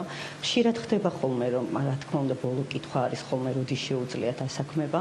ხშირად არის ხოლმე კითხვები ჩემ გასაუბრებებზე, მე უფრო პიროვნულ თვისებებზე ვაკეთებ აქცენტს და პირადად არასოდეს არ მეყვები სამუშაო გამოცდილებას, მაგრამ საქართველოში ხშირია, როდესაც სამუშაო გამოცდილება არის შერჩევის ერთ-ერთი მთავარი კრიტერიუმი. ხშირად ისმევა ხოლმე კითხვა მაგალითად აპირებს თუ არა მაგისტრატურის გაკეთებას, ამაზე თუ აქვს კანდიდატს პასუხი, რა თქმა უნდა, უპასუხოს.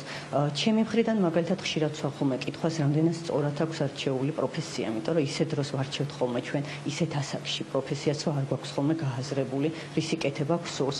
ასევე ხშირად არის ხოლმე მაგალითად ჩემთვის ძალიან მიუღებელი კითხვა, რამდენად მზაობა აქვს ზეგანაკვეთურად მუშაობის.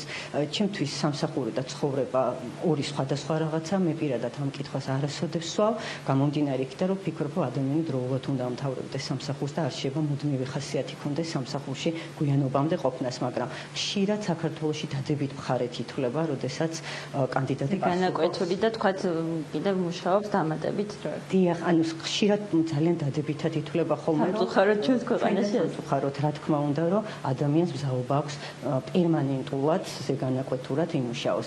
შესაბამისად, ამ კითხვისთვისაც უნდა მზად იყვნენ ჩვენი კანდიდატები გასაუბრებაზე. და აქვე მინდა ხშირ შემთხვევაში ეკითხებიან ხოლმე დასასრულს, გკითხეთ, ანუ რა კითხვა გაქვთ ჩვენთან და სამწუხაროდ ერიდებათ ხოლმე კითხვის დასმა და აი ამაზე რას ურჩევ ადამიანებს. მე პირიქით ვიტყოდი, იშვიათად გამიგია, რომ ამ კითხვას უსვავდნენ ხოლმე, რომ აქეთ ხომ არ გაქვს კითხვები, იმიტომ რომ ხშირად ისიც კი ხდება ხოლმე, რომ HR-ი და თუ ასევე ესწრება სხვა მენეჯერი წარდგინასაც არ აკეთებს ხოლმე საკუთარი თავის.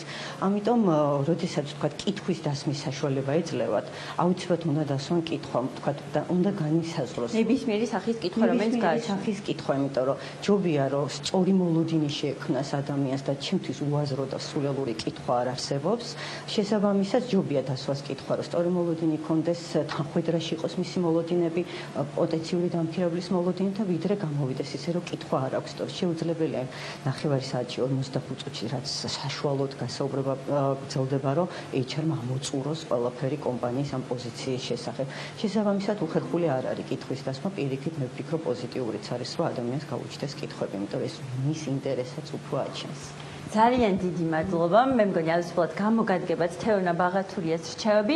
დასასრულს კი მინდა გითხრათ, რომ იმ გასაუბრებებს შორის, რომელზეც კი ყოფილვარ, ერთ-ერთი ყველაზე გამორჩეული და დასამახსოვრებელი, ჩემთვის სწორედ თეონასთან გასაუბრება იყო. იმ ადამიანებს კი, ვინც კი დღეს, თუნდაც დღეს ეს ემზადებით გასაუბრებისთვის, გისურვებთ წარმატებებს. მადლობა ანა საინტერესო რჩევებისთვის, მადლობა თეონას. HR Hub-ში კი დიდი მზადება 8-9 დეკემბერს ბათუმში HR Hub-ის რეგიონული ღონისძიება გაიმართება. ეს დასავლეთ საქართველოს HR პროფესიონალებისთვის უნიკალური შესაძლებლობაა გაეცნონ უახლეს ტენდენციებს HR სფეროში. ღონისძიების შესახებ ამოწურავი ინფორმაცია შეგიძლიათ იხილოთ HR Hub-ზე. HR Hub-ის დღევანდელი რუბრიკა ამით დასრულებულია. მადლობა, რომ გვიყურებთ. წარმატებულ სამუშაო კვირას გისურვებთ.